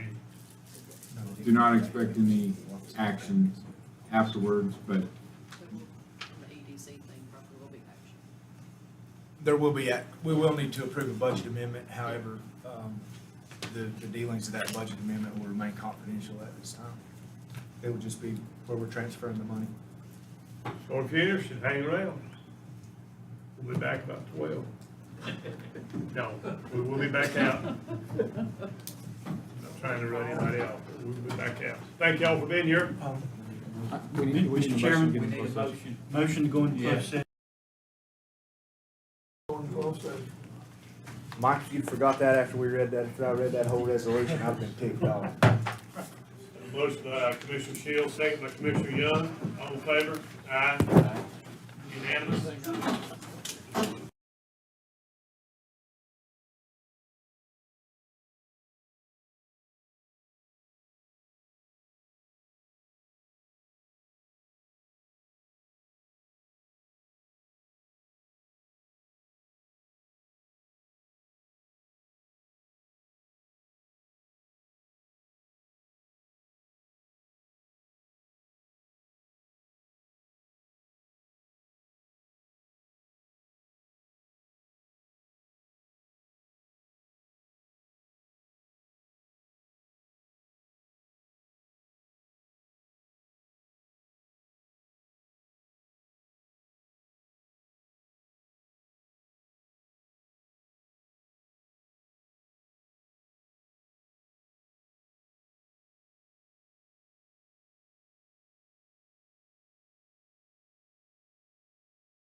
Mr. Chairman, if I could, I'd ask the board to entertain a motion to move $5,000 from the Economic Development Reserve Fund into the consultant fees line item in the Economic Development budget. Motion to approve. Second. All in favor? Unanimous? Mr. Counsel? And then we need a motion to approve the release of closed session minutes that have been resolved. Those closed session minutes that are not resolved will be redacted for if requested in public record. So that motion. And those dates on those, January 10th, 2023, February 21st, 2023, and March 14th, 2023. Correct, good job, Mr. what I'm here for. Make a motion as presented. Second. In favor? Unanimous? We'll entertain a motion to adjourn? No, we'll entertain a motion to Continue. recess until June the 23rd, May. May the 23rd, whatever. Or June, fine. That's what he's here for. He cleaned up, May the 23rd at 6 o'clock, West Main. 5 West Main, 3rd floor. You know the direction.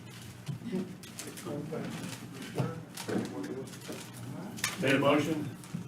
We need action. Motion. Motion, second. Who's second? Second. We got a motion, got a second, in favor?